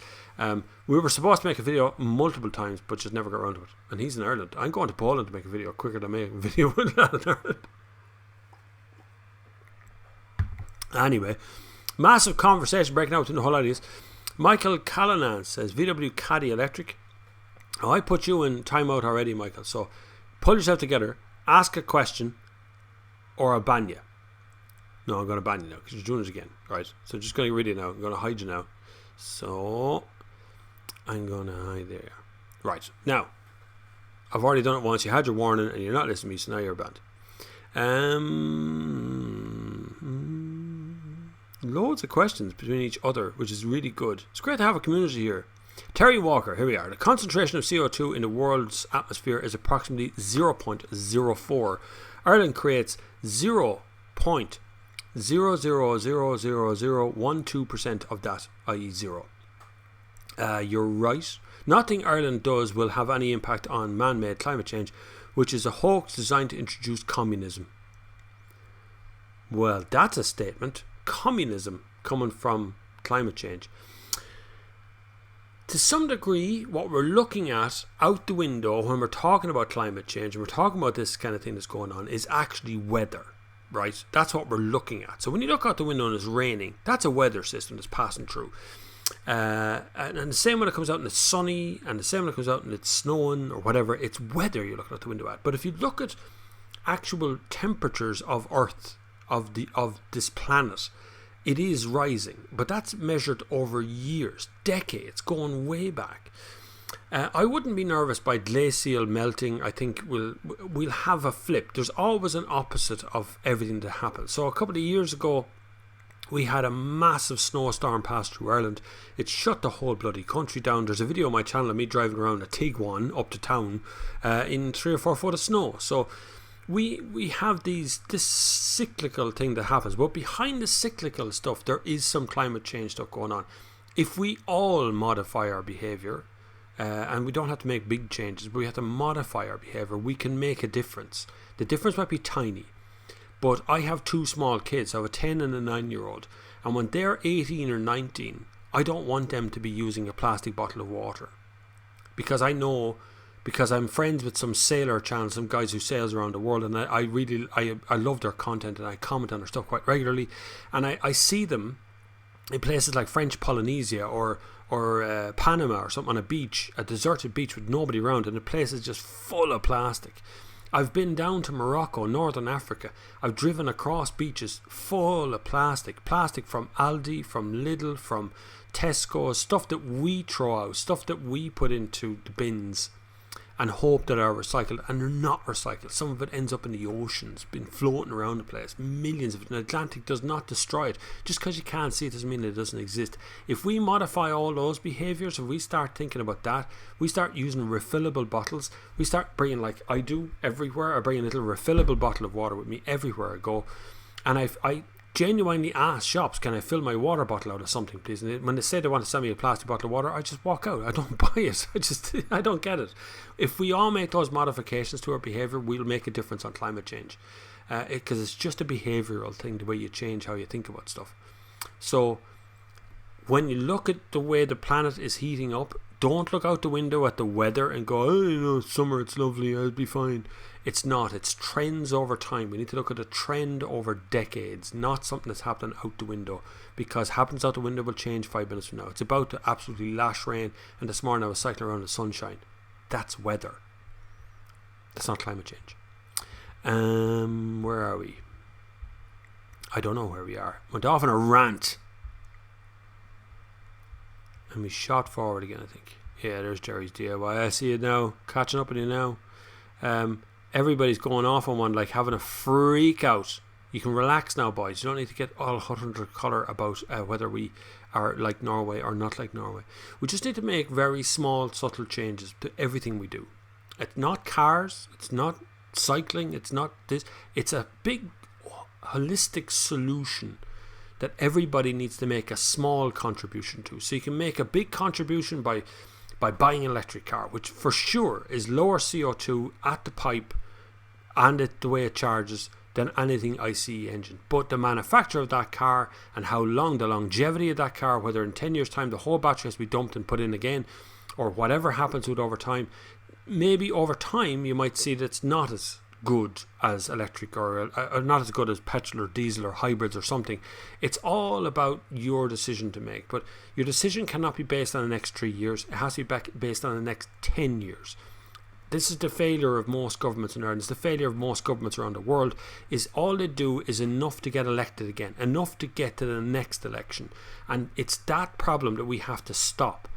We have to start making judgment calls and decisions and climate action plans that affect the next 10 to 20 years, not affect the next budget.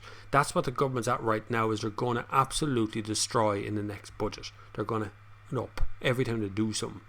Anyway, moving on. Bob, in Ireland, are you traditionally drink tea with milk like the UK? Yes. Milk One of the biggest industries we have in Ireland, or one of the most profitable industries we have in Ireland, is the beef industry. We are world class, number one, the best beef industry, the best beef meat in the world. Almost everything we have in Ireland is grass fed, hand reared. When you're driving on the road, you will see them in the fields, the beef and the sheep and everybody else in the fields, eating the grasses there. When you drive to Germany, you don't see them because they're all in sheds being fed corn. So it's a totally different kind of meat. It's very stress reared in Germany. Not so in Ireland. We also can make Kobe beef here as well, which is the much heralded marbled beef and things. But the offset is we have quite a dairy herd here as well, which means that we have a lot of milk and cheese, and we make mozzarellas, we make all kinds of other stuff as well in Ireland. We have, that industry is gigantic in Ireland. It's a very important industry to the country, and it's world class, and hopefully no one will do anything stupid to destroy it, but it's still there. So yeah, milk here for sure is in everything. I don't drink milk, by the way. I guess anyone's pointing a finger at me. It doesn't agree with me. It never really has. I've always found that it made me feel a little bit sick. I get very bloated from it as well. Like if I had a bowl of Weetabix with just standard milk in it, I'd feel rough after it very quickly.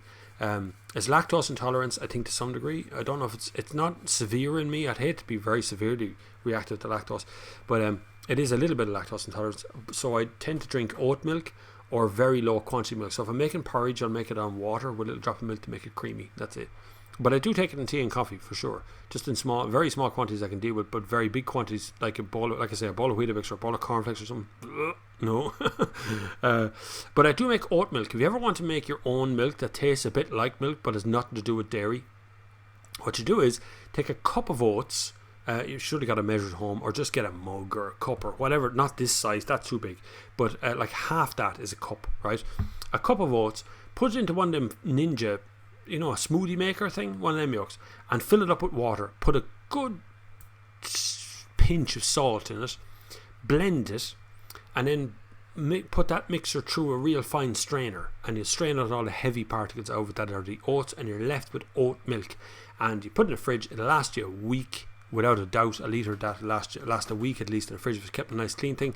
And shake it up whatever you want, and it tastes like milk. To me anyway, it does. And I've drank milk for most of my childhood into my adulthood till I realised I couldn't do it anymore. Boys, let's get back on track, away from arguing with one another about CO2 emissions or islands or anything else. I know it's very easy to get hot under the collar. Let's just call a little time out on that and come back and let's have a conversation rather than shouting at one another. But lots of conversations happen. I don't read out the at things, but let's just calm it all down a little bit, right?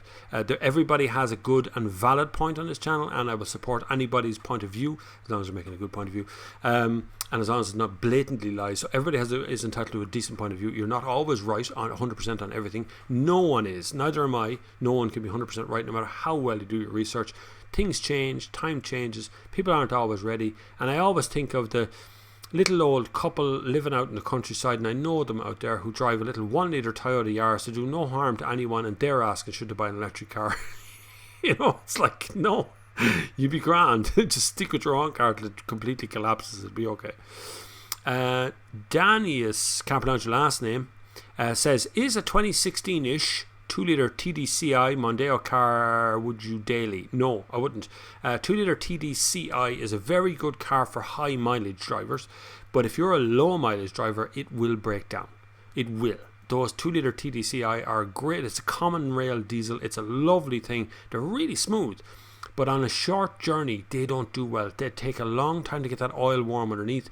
The cylinders are all kind of bare and not making their correct contact because the oil isn't washing up into there properly, and so you get a cylinder burn. You get lots of coking on the inside of the engine, and over time that will destroy the engine. So it's not a great engine for short drives. They were great for long drives. It was designed for the sales rep in mind. So if your commute on a daily basis is like 90 kilometers, it'll go like a freight train. It's great yoke, and it's pretty economical as well. But if your commute on a regular occasion is quite short, stay away from TDCi. They're only trouble. Cross says, because between Larne and Stranraer is a sea trench where the English dumped a lot of spare munitions after World War II. Get out! I did not know that. Did they really dump all the stuff? I don't believe it. The English are to blame for everything. This is terrible. Every time we want to do something, the English have already figured it out. Well, let me build a bridge. I don't know how we get there. But I can't understand why we're not... Like, France is connected to England. It's not very far, obviously. It's quite short. But, like, if they can do it, and they did it years ago, I don't know why we are not connected to England. It's our biggest thing. And, you know, like, the ferry companies hold us hostage here to get over to England. It's expensive, like, getting a car onto a ferry to go over to England. We should be able to just drive there. Easy. Colm Higgins got cut off mid-sentence and said, my daughter just collected and stopped at that. Well, now, here we go. My daughter was sold the wrong car at BMW Joe Duffy. She thought she was being sold at 120 diesel, but the car was actually a 120i petrol. She didn't know until insurance said it couldn't be insured. Get out! Joe Duffy refused to negotiate or take back the 120i. Car is just sitting in the driver now, uninsured and the wrong engine. My God, I did not know that, Colm Higgins. 37,000 just wasted. It's buyer beware. I know it sounds very cruel of me to say that, but it is kind of a buyer beware thing. Should have been more aware of what she's buying. But at the same time, you know, surely Joe Duffy could do something on the sale of the car. You're not going to get your 37 grand back because obviously, you know, you bought the car or she bought the car on good faith, and of course the deal is done. The car has been ordered, it was built, it was brought over to Ireland, it was sold to her, and you know that's all out of pocket for Joe Duffy. So in that respect there's not much you can say about that, but at the same time there is a possibility the car could be sold on at around the same money again to somebody else, or something could be done. It's unfortunate it won't engage in that respect. But that there you are, buy beware. Make sure you know what you're buying. Make sure every single dot and I has been looked at and checked and everything else. Did I miss anything there? Because I jumped forward, just skipping over people. You should get on to the other Joe Duffy about it. That's a good answer. We have a broadcaster in Ireland called Joe Duffy, who is on Radio 1 and does a sort of an agony aunt show. The idea is you phone in and you tell him your woes and your troubles, and he tries to ring people up and ask them questions about what's going on. So Joe Duffy might have to ring Joe Duffy and ask Joe Duffy whether Joe Duffy should take the car back. That would be good, but I doubt he'll get involved in that because he's probably sponsored by a car company, which is what happens unfortunately when you're subject to advertising standards. Patrick W says, hi, it would be interesting, terrifying, if Boris Johnson caves into a trade deal with the US and floods the UK with cheap beef. Lads, the UK has already suffered with cheap beef because it gets them all over the place, and a lot of the UK herds wouldn't be at the same level as the Irish herds, but you, the UK, would be Ireland's biggest consumer of Irish beef, just so you know. That a lot of our beef would go over to the UK anyway. But if the trade deal doesn't fall through, or if the trade deal doesn't work out and Boris Johnson decides to go with no deal and no trade deal has been done with Ireland, we can't export beef to you without an embargo on it, which means you'll be paying export prices for beef, meanwhile we'll be paying a lot less. It's not a good solution, and American beef is disgusting. Actually, American food in general, I've been there a couple of times and I found the food to be crap almost everywhere. This mythical idea that their bacon is nice or something, it's rotten. All the beef is rotten over there. It's just rotten. Just tastes of nothing. Which is why every restaurant you go into has one of those little caddy things on it, and it's got hundreds of little spice, Tabasco sauce and all these other little sauces and stuff. And you're thinking, is the food not good enough to have to add all this crap to it to make a taste of anything? And that's exactly what happens. You have to make a taste of something. It's horrible. Cross says, if anyone's interested, Engineers Ireland did a report a few years back on the options for fixed links between Ireland and Britain. Did they? I really would. I think I would. Can you imagine the tourist industry of Scotland getting such a shock in the arm of all the Irish people just driving over a bridge or a tunnel or whatever to Scotland and landing in Stranraer in a car ready to rock? It'd be great, wouldn't it? Stick a train line in as well. We take a train over, because like I said, we're held to ransom here with ferries. You want to get out of this country, you have to go on a ferry anywhere. I mean, in a car, you can go on a plane, obviously, but they hold us to ransom because you can't just drive out. It's only if you've never visited Europe and you drive, like you're in France and you turn a corner and you're in Spain and you didn't notice that you crossed any border whatsoever, or you drive from France to Germany and there's no border, and you realise that you're just able to go anywhere you want. You can start on the west coast of France and drive to, well, Russia, Turkey, China, if you want. You can Mongolia. Just drive there. It's all connected, you see. That's how they don't get ripped off.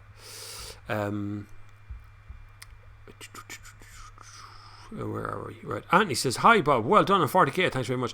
I'm looking at buying a 2012 DS5 2-litre hybrid, but I'm concerned about the battery life and potential replacement costs. Any thoughts? You really shouldn't have to replace a hybrid battery for anything. Toyota has been doing hybrids for years. Now they have replaced a couple of batteries under warranty, but realistically they haven't done a whole lot more. Old batteries were made up of really kind of crappy old technology, but they were like, you had to replace the whole unit to replace the battery. These days, modern engines or modern battery packs are battery packs, just that. It's like a suitcase full of smaller batteries. So their cells can be individually replaced. So if you start to lose energy over time, you replace individual cells. Not saying this is a good idea. This is still not great. I'd rather see a battery pack last for 40 years and not need any replacement, but that's not possible. But it shouldn't be terribly expensive to have to replace batteries. But realistically, how long are you going to hold a 2012 DS5? Are you going to hold on to for 10 years? Like, that's a long time. If I was buying anything back on the 2012 scale, I would probably just go straight petrol or a diesel. Just buy a diesel and it's going to be fine for the next 10 years. You're not going to have any problems with it. You're going to have the same service cost, same service, everything is not going to change. They will eventually tax you out of the market, or they will eventually ban the sale of ICE engines, and that will be the end of diesel. But you're still talking about 20 years from now. It just cannot be done in the next 10 years. No matter how much everybody wants it to be done, it can't be done that quick. Not everyone is going to have to dump all of their petrol and diesel engine cars. Not in the next 20 years. Adrian, I'm on 3:17 p.m, so I'm catching up on you. Adrian MG53. Hi Bob, on tyres. I had an interesting test drive in some Audi Q3s. The ones with 19-inch wheels with hand-cooked tyres had much less road noise than Bridgestones on 18-inch wheels. Your opinion, please. So you had a 19-inch versus an 18-inch. Okay, so that's the wheel size. So 18 inches is the diameter of the wheel, not the tyre. The tyre is actually bigger than that. So the bigger the wheel, the smaller the sidewall, because the arch can only hold so much space. So if you have 19-inch wheels and you put tires on that, you have to stop short, so it allows the suspension to go all the way up. So the tire has to become thinner. Now, when you have a thinner tire, you've got less sidewall that goes up and down like this. So tires and suspension arms, they all work together for comfort. So the thicker the tire, the bigger the tire is, and the smaller the wheel, the better comfort you get, but also the less road noise you get, because the sound is dissipated better into a bigger sidewall than it is into a thinner sidewall. So if you're driving a Ferrari or a big performance sports car, you can actually hear the road underneath you all the time, because the tire is like a smear of rubber. It's enough to keep you on the road, but not enough to make it comfortable. If you have a thicker tire, you have less handling because it'll bend in the corner, but you get much more comfort. So when you're driving the Q3s and you have the hand-cooked tires and the Bridgestone tires, you've got different tread patterns as well, which also would be part of road noise.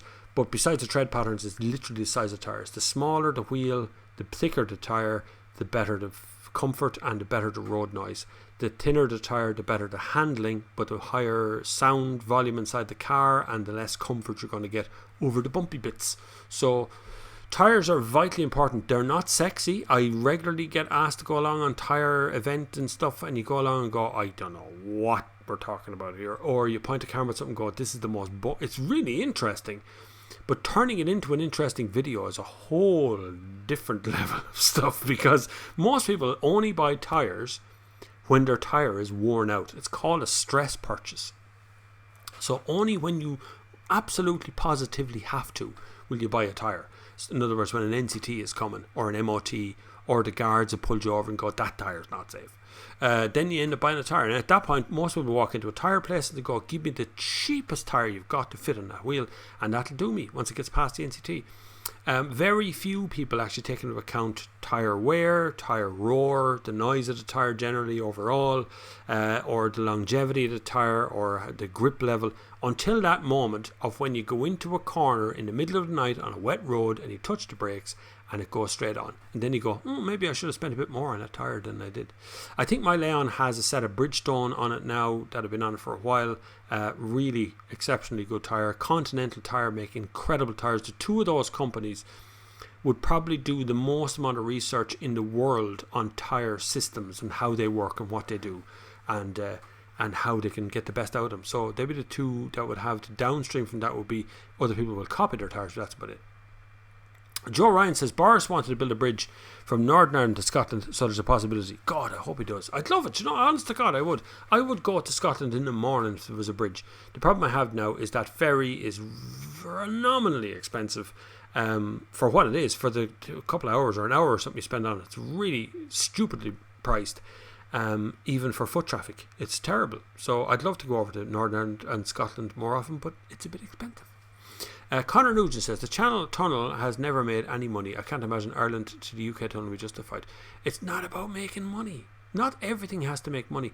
The government's job is to get people to go from one thing to the other. The problem only begins when they start trying to make something make money. Look at Dublin Bus, look at the Lewis Line, look at Irish Rail, look at all of these things that over the years they've done their best to try and make money, and every year they make nothing.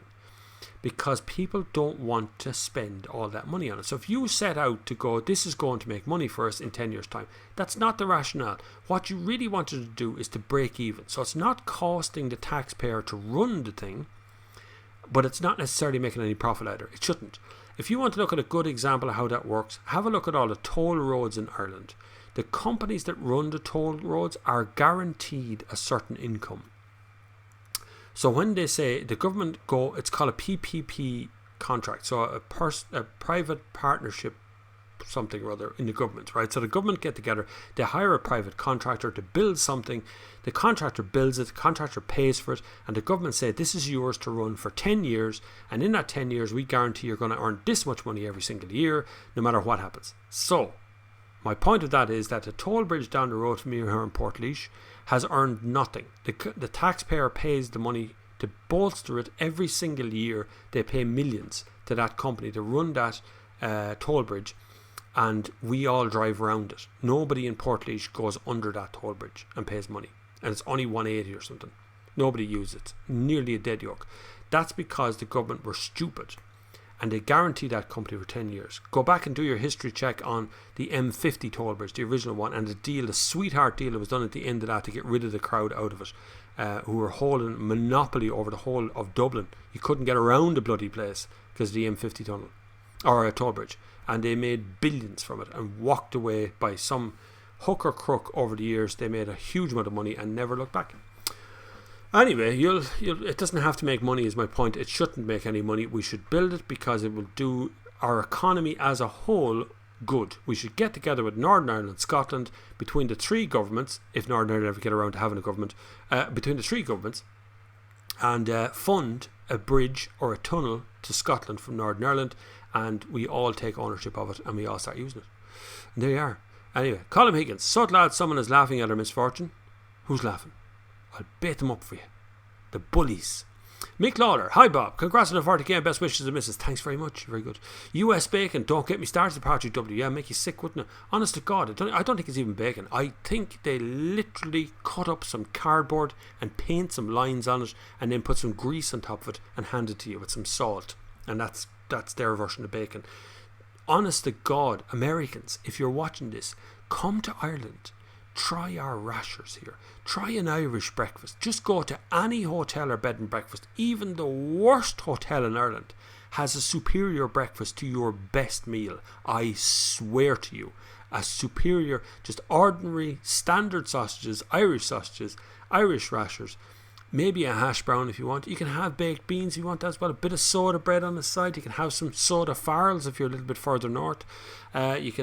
There's all kinds of things. We just have a superior meat system over here to your anything to do with American stuff. 146 Fitz says, "Hi Bob, I drive a 1.2 3008 SUV, which I will change next year. What would you recommend, or should I go for the same again?" I never recommend, as much as I love Peugeots, I never recommend that anyone goes from a Peugeot to a Peugeot, or a Ford to a Ford, or a Volkswagen to a Volkswagen. I always think a change is as good as a rest. So I always suggest that people get out of the brand they're in and get into something else if you're changing over. So you're moving from Peugeot. So what I recommend is that you could go to Citroën if you wanted to get something in the French line of things. I don't recommend that. But I'd stay away from French now. I'd go German now, or I'd go Italian now, or I'd go somewhere around the edge of the two of them. You could also try something from Kia or Hyundai. It'd be worth a try as well. You're looking at that sort of SUV range, so I recommended earlier on some people looking at Seat Ateca, or the big one that's gone from my mind again. It'll come back to me in a minute what that's called.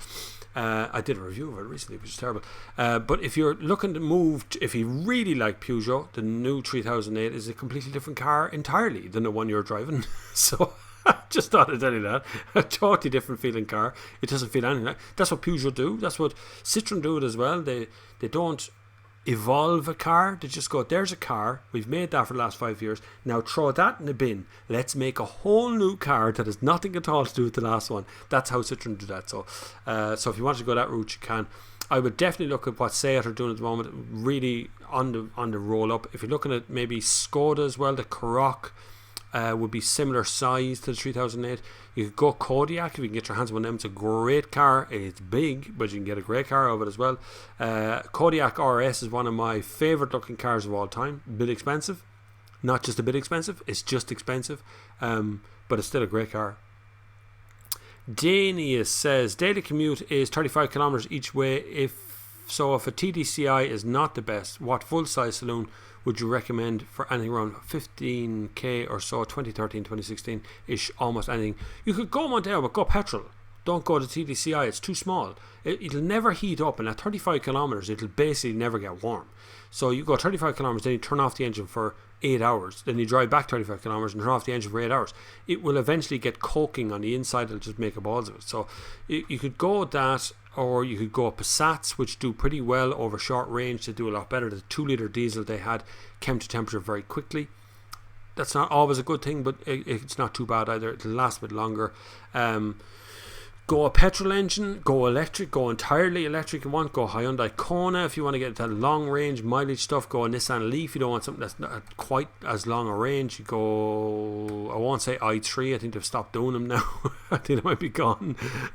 There's multiple stuff out there to go for. Just Mondeos are big cars, but that TDCi engine was designed for long range. The petrol engines they do are absolutely fine. The gasoline engines they've got are great. Mazda 6, there's a good one to look at for your 35 kilometre range. You get an auto version of that. A little bit thirsty, but it would be okay for 35 kilometres. Kristen P says, hello, what do you think about the Kia Ceed 3 with 1.4 4-cylinder 100 or 1 litre turbo GDI 3-cylinder 120 gasoline engines for 90% of city traffic? Thank you. Let me look through that again now. Just go through it. So if you're in 90% city traffic, go with the 1 litre turbo, because it's a 3-cylinder. You'll be able to service that yourself. They're really easy. They're not as complicated as people say they are. The only problem I have would be the length of time that turbo will last. It will be under pressure. So it's always under pressure. In city traffic, you're always starting from a standstill, so it can put a lot of wear and tear on it, but it should be handy enough to fix. The 1.4 is a phenomenal engine because it's a multi-use engine. If you were 50% city and then the rest of the time on your motorway or something, I'd go 1.4. But other than that, go the 1 litre GDI. It's a great little engine, weighs nothing, and will pull the car around forever, as long as you keep an eye on the fluids and do your service properly. You got a 7-year warranty, 150,000 kilometre range, I think, on that warranty. So use it. It is a step down warranty, but definitely go to 1 litre turbo. Harvest Moon Radio says, how do you think governments will claw back the lost revenue from fuel duty at the pumps if more people switch to EV cars?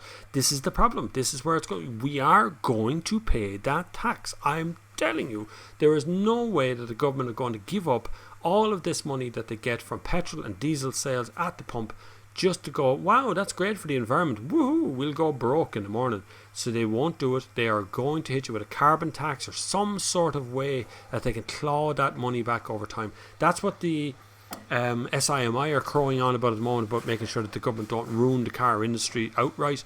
But at the same time, they've got to get it back somehow. They are going to hurt us with some sort of a tax system that will claw back that money. You can't just dump it overnight and that's the end of it. So I don't know how they're going to call it back, because there's a whole heap of people in Leinster House who are unelected officials up there who make the rules. They'll be the ones who are doing all that research. Colin Higgins says, there's a neighbour that lives next to my rental property that has two bangers, 2003 Zafira and a 2006 Primera. Primera, what a ball. Oh, sorry. With NCT and tax expired over 2 years, how do I report this? Is he driving them? Because it's not illegal to have your NCT and tax expired as long as they're parked and not going anywhere. But if they're driving them, it's a different story. You report it to your local Gardaí. Simple as that. A quick phone call to your local station and report the license plates and details of the person, and the Gardaí will keep an eye on the road. There's no, you can do I think there's a confidential Garda line if you want to report it that way as well. But realistically, they are terrible cars. Zafira is actually not a bad car. Bad engines. And tended to not do high mileage very well. But at the same time, one of the best 7 seats ever. This Flex 7 was what came out with Zafira, great car. Primera was always a ball of, well, no, not always. The first generation Primera wasn't too bad. The last generation Primera was rubbish car to drive. God, that thing was terrible under steer. Ferocious engines as well. But if the NCT and tax is expired, just report to your local Gardaí and the name and address and whatever else details you want. Do it anonymously if you like. Give them the license plates and tell them it's all expired, and they will catch them without a shadow of a doubt. They're dying. They're only waiting to catch these people out. Good old normal citizens like us who normally pay all their tax are targeted on a daily basis. I know, because not far from my house they regularly set up a checkpoint for tax insurance. Regular. It's just like targeting the people who won't get them or will give them the least amount of trouble. Christian P says, hello, what do you think about... Oh, you asked me that already. I answered that. Just in case you know, I'm answering questions 3:23 p.m. It's 3:38, so I'm not far behind you. Adrian MG53 says, my friend flew from Carlisle to Dublin last week. Reckon it was a great experience, quick, cheap, free parking, lots of Guinness was consumed. It is, but unfortunately Dublin has no public and no train service between Dublin Airport and the city centre. There is one plans of course to find the money for it. You can catch a bus from Dublin City Centre, Dublin Airport to City Centre, but it's quite slow. Taxis are a rip-off, can I just say, taxi drivers. The price of a taxi from Dublin Airport to City Centre is ridiculous, but people do pay it all the time. My daughter got a new hoodie with San Francisco written on the front of it. But good crack in Dublin, generally speaking. If you're into a bit of drink and a bit of debauchery, it's always good crack. But I've never been to Carlisle, but I certainly have been in Glasgow and Edinburgh, and I was up north of the country as well. There's a little town up there that I was in for a bit. Took a train up. You know the train that they take in the original Train Spotting, where they go off up to the Cuds, as they call it. I took that train. It's good crack. Joe Ryan. Oh, I jumped forward. Sorry there. We'll go back to that. Joe Ryan. Bob, do you think Ireland should go back to using miles so that it can be 50% of car buyers importing cars to the UK have their speedometer in wrong measurements? They're wrong. We're right. They should go for kilometres. That's how that works, Joe. They're the only people who use miles in the entire area of Europe are the UK. That's it.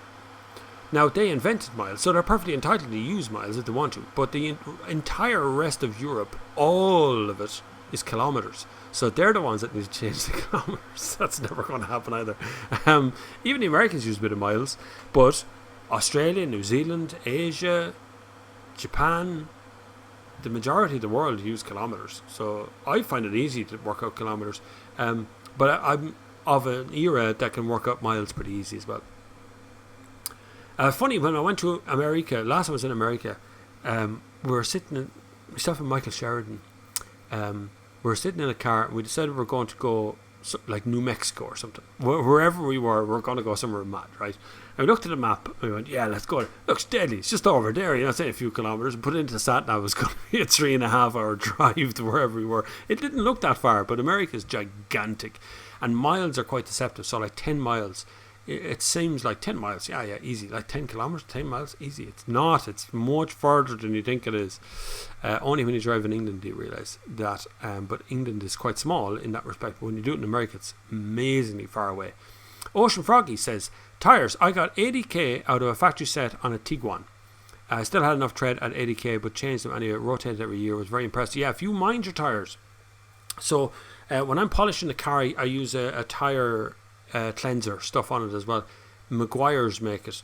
It's like a tyre paint. A lot of validators will call it tyre paint. So I put it on with a paintbrush around the edge of the tyre as well. That's a tyre conditioner, and it conditions the side of the tyre and protects a little bit from the UV rays that'll be on it every day. So if you mind them and you rotate your tyres quite regularly, if you put the back on the front and the front on the back, and keep them on the side, but God almighty, last time someone asked me, you should do one from the front and put it on the back, right? No, you put them on the same side of the car, right? So put the front one that's on the right of the back. Keep the wear even. You can rotate them, but only if you're doing it every 6 months. You've got to do it every 6 months if you want to rotate the front right to the back left. You got to do it every 6 months. Do not let it happen beyond that, because the wear gets very strange. But yeah, if you rotate your tyres around, you should get much further out of them. But they will be, and the NCT will bring this in, and they're going to sneak it in on you in Ireland. They're going to sneak this in on you. There's an expiry date on your current model tyre. A tyre, and you didn't know this, but it's always been there, but they're going to start paying attention to it in the NCT. So once your tyre gets beyond 4 years or something, they're going to fail your NCT. Even if the tyre is in perfect condition, it's beyond its expiry date. It's coming. It will hurt you. It will hurt the industry. It's not going to do any good for the car industry out there. It's not going to sell you more tyres, because you're just going to get rid of cars because you just get too fucking expensive, and that's what's going to happen next. It will happen. So bear that in mind when you're next buying your car, that your tyres, even if they're new and you go for NCT after 4 years, they'll fail it anyway. Stratboy999 says, Boris will do a Trump. He will announce a bridge or tunnel to Ireland, get the Irish to pay for it. Then he build a wall. Adrian says, hi again, Bob. The 19-inch wheels with handcooks were quieter than the 18-inch wheels with Bridgestones. Must be tread pattern. Love the Continentals on my A3. Yeah, could be tread pattern. Could be a lot of different things, generally speaking. It can also be a perception thing. And sometimes it's just the interior. If the car was a different spec, they may put in less sound deadening pads and so on. But tyres play a huge role on the noise on a road. If you live anywhere near a motorway, you know what I'm talking about. That whooshy sound that tyres make the whole time can be 75 to 100 decibels depending on the car. So it can be really loud. Just stand beside a local motorway. Stand on a bridge of motorway someday. You'll be absolutely baffled by the noise differences. Colin Higgins, did you know that you can now swap a UK MOT for an NCT? No, I did not know that. Because the MOT would be on a different level than some of the NCT tests. But still, it will only last a year or two anyway. So if you can, I suppose it would be great. Of course, I still do the i3. They are cancelling the i3 though. Did I not read that? Did the i3 and i8 are done for they had to do something else with them? Anyway, I don't know. Maybe I'm wrong. No, I'm not. I don't think I am. I think the i3 and the i8 are going by the wayside. Brian O'Donnell says, looking at a 2014 hybrid Camry and a 2014 Honda Accord, which is better than Camry, 100%. Camry's a lovely car. Camry has always been a lovely car. Even when it wasn't on sale in Ireland, it was a lovely car. It won't fail you. It'll be still going in 20 years, without a shadow of a doubt, Brian. So Honda will probably still be going as well. But to drive the Camry is a bit nicer. Just to own in general is just a nicer car. I think it's a little bit rare on the road as well. Honda Accord lost its way a little bit around 2014 is where it started to lose its edge. But it's not a bad car. But I still would go to Camry. Colin Higgins says, Hyundai, Kia. I missed that. It just flips by there. Sometimes it just skips up along. I'll find you again. There you are. Hyundai, Kia are soulless cars designed for the masses. I don't agree necessarily. I think all cars are fairly soulless and apply to the masses depending on where you look at a Ford Focus, you look at a Volkswagen Golf. A basic standard Volkswagen Golf is designed to be sold in volume. It's not designed to be exciting or nice or anything else. It's just designed to do a particular kind of job. And the same applies to a basic standard Kia Ceed or a Hyundai i40. They just do a job. But if you can look out the window and be really happy looking at that car, if you think that's a great car I have there, that's 90% of happy ownership. You're going to be happy with that car for a long period of time. It's an oddball thing, but that's the way life is. And I think all cars are designed for the masses. Otherwise car companies wouldn't exist. Tony S. Tony S says, Bob, what's your opinion on the extended base 2-year unlimited mileage warranty you recently got with a Ford Fiesta? It's worth its weight in gold if you can afford the thing, as long as it is a bumper to bumper unlimited mileage warranty. So if it's not necessarily you, Tony, with your Ford Fiesta, but other companies offer this as well, just be aware of who you're buying it from. So ask the question, is this a Ford warranty, or is this an insurance company that is paying to have Ford fix things? Because when you actually have to trade in something on that warranty, you may have to ring the insurance company that sold you the warranty instead of Ford that's going to do the warranty, and it may all have to be agreed between the two. So just be very aware of who you're buying the warranty from. But those extended warranties, a lot of them, when you're buying a car, you only pay €200 or €300 or something, and you get an extra 2-year full warranty on the car, which is pretty good. But realistically, Ford should be offering a 5-year warranty in Ireland anyway. Come on, Ford, you sell enough cars to be offering a longer warranty. But 2-year unlimited mileage warranty sounds good to me, as long as it's bumper to bumper and not like engine and gearbox or some shit like that. Colin Higgins, yes, they are driving them with kids. I've seen them often when they're down there. Definitely report that to the guards. Nope, the guards are lovely people. Honest to God, I deal with the guards on a regular occasion here in Portlaoise. I know some of the guys are there. I've had my picture taken on a few of them as well on days out in events and things. I was handcuffed. There's a picture on my Instagram, handcuffed by one of the guards in town. He's a lovely guy, but he's huge. He's massive. He's like 6'7" or something. He's a big lad. Like he makes me look small, and that's difficult. But the guards are lovely people. Talk to them, chat to them. They won't mention your name. They won't mention anything else. They just turn up one day and they'll just get all those cars and they'll be all whipped off the road. Patrick W says, RE tax, it will eventually be pay as you go. I think with the autonomous tech comes in, you'll program where you want to go and be charged accordingly. I can promise you fully autonomous driving, so going outside your front door and pressing a button on the car and it takes you wherever you want to go on earth, is 30 years away, maybe further, if we can even get to that point. It's a next to impossibility to do unless the whole road is closed or all of the cars are autonomous driving on that road. So it's possible to do it possibly in a small section of a city centre. It's possible to do it in a built up area where, you know, mass transit is happening, like a bus on a train or like a Lewis system. But personal private transport outside your door, being able to walk out and just go, take me to work, and it just takes you off around your house estate and out the front door and up the road and into work, and you just fall asleep in it. 30 years, maybe longer, before it really ever happens. I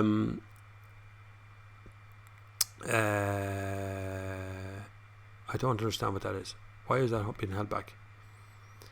Brian says, it's on the meter, Bob. Stupid comment. Taxi is the same price you pay in Portlaoise and it's all Ireland meter. Yeah, but it's still expensive. I didn't say it wasn't. It's expensive to take a taxi in Ireland. 100% of the time, it's expensive in Ireland. I take taxis all over Europe, and Ireland is one of the expensive ones.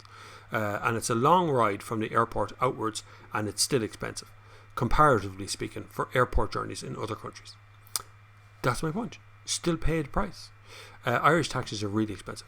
Glenfinnan Viaduct, that's the Harry Potter train. Glenfinnan Viaduct, is it? I didn't know that. That's a good one. That's a good spot. I did not know that. We'll have to go and visit that viaduct. Ocean Frog says, Bob, agree. Once BEV use achieves official critical mass, the government will have no option but to introduce road tax based on mileage. Economy cannot survive without revenue from fossil duty. Mileage based is also fairer. It's true. Definitely. Look, something has to be done in that respect. You cannot continue just wiping out tax systems and wiping it all away as if it never happened, and kind of going, well, you know what, just close down all the petrol stations, we don't need them anymore. That just, you can't do that. There's so many displacement jobs that have to be thinking about. You can't just stop spending all of your money over there and get to hold on to all that. That's not how governments and tax systems work in the world. We have to do stuff, and it has to keep going. Colin Higgins says, Michael Sheridan, name dropping. Michael is a mate. He's a mate of mine. I know Michael a good few years now. It's one of the first introductions I had to being a motoring journalist was with Michael Sheridan and Tony Toner and Paddy Common as well. When I first started out, the very first international trip I was ever on was a Peugeot 508 in Alicante in Spain about 8 or 9 years ago, and I drove that whole route with Paddy Common, who was on the telly and all that, doing stuff for cars. And Michael Sheridan then after that became a good mate, and there's multiple people. I'm the chairperson for the APMP, which is the Association of Professional Motoring Journalists. We Motoring Press. We choose your Irish Car of the Year, which is currently ongoing, and we try and protect the consumer interests in Ireland, even when consumer interest is the very last thing on the list as people go in Ireland. So we do our best what we've got, and we try and make it as best we can. And chairperson of that, and Michael Sheridan was the chairperson before me, so I was the vice chair. So we've been good mates for a long time. Mick Lawler, I've already been hit on the NCT on tyre age. There you go. See, that's coming. That's going to keep on going as well. The expiry date, you'll have to change your tyres every 4 years or every 3 years or whatever. That's definitely coming. Look, for some, that's probably a good thing. Some people eat tyres and they go down to nothing. You're down to carpet sticking through the tyre and people are still driving it. So for some it's a good thing. For others who do very low mileage, it's questionable whether a tyre really degrades that much over the years. Just looking at expiry, I mean, if you get food and it has a best before date on it, you look at it and go, that's still okay. You can still eat it. It's fine. It's just a suggested date. It's the same for a tyre. They just suggest that you get rid of your tyres after 4 years or 5 years or whatever it is it says on the side. It doesn't necessarily mean that is the best course of action, but it's just me. Ford offer a 7-year warranty. There you go, Ford offer a 7-year warranty. Just fill it in, just to be clear. Steve O.C. Hi Bob, congrats on the 40k, thank you very much. Glad to hear the miss is getting better, thank you very much. Watching the F1 and listening to you is great combo. That's what I hear a lot every single week. Someone's already watching it. Brian, just clearing some up here. The taxi fair point, but the price reflects the country, car prices, fuels and cost of living. List price rises only about 3% to cover card payment costs. Yeah, but there's nothing in it for the consumer. See, I'm on the side of the consumer, not the side of the taxi man. The taxi have a union, have a group, have a consumer organisation that work on behalf of them. If the pressure's not put on an end to lower the costs or create a cut or create a living from it, or living conditions where you can reduce the costs and compete with one another, it's crazy that you have a single meter and no competition whatsoever. Mini cabs are done away with. All kinds of things have happened in your market that's now making it flooded. And it means the competition is fierce in the market, but for the consumer, there's no winning. You're going to pay the same price no matter what taxi you get into, whether it's a 19 crap car with a crap driver who doesn't even know where they're going, or the most professional taxi driver on earth. You still pay the same price. It's not in it for the consumer. That's the kind of thing you need to attack on behalf of yourselves rather than worrying about how much money you make from it. Brian Donald says the government carbon tax looks like it will raise tax from VRT to road tax. Looks like the road especially going to get hard. There's got to be a tax break somewhere, guys. Has to be something somewhere. We can't continue to pay tax. I went out today and cycled 22 kilometres. It cost me absolutely nothing, zero, except for energy, and now I'm starving. But it cost me nothing to do that, and it was lovely. Anyway, we have come to the bitter end, but a fabulous thing to have crossed the 40,000 subscriber mark today, and I'll be crossing the 20 millionth view very soon, so I won't be very far away. Loads of plans coming into the autumn and into the winter. I'm going to do these Sunday services back to normal for the next few weeks, hopefully, unless something interferes with that. Please, if you can support the channel, it's really good. The channel really needs your support to continue being able to fight the free cause of the consumer out there as much as possibly. You can get all the stuff on Teespring and all the bits and pieces you can get online. There's loads of stuff there to choose from. There's links down below to everything. Follow along on Instagram for this evening when I'm going to get myself a little bottle of something bubbly and enjoy my 40,000 subscriber, or whatever it is at the moment. It has gone up, I think, at this stage, but it's been an absolutely brilliant journey to get this far. In another 12 months, the channel is 10 years old, so it's been a long old run. It's the longest single job I've ever had in my life. Do you know that? Anyway, thank you very much for watching, and until the next time, I will see you on the far side.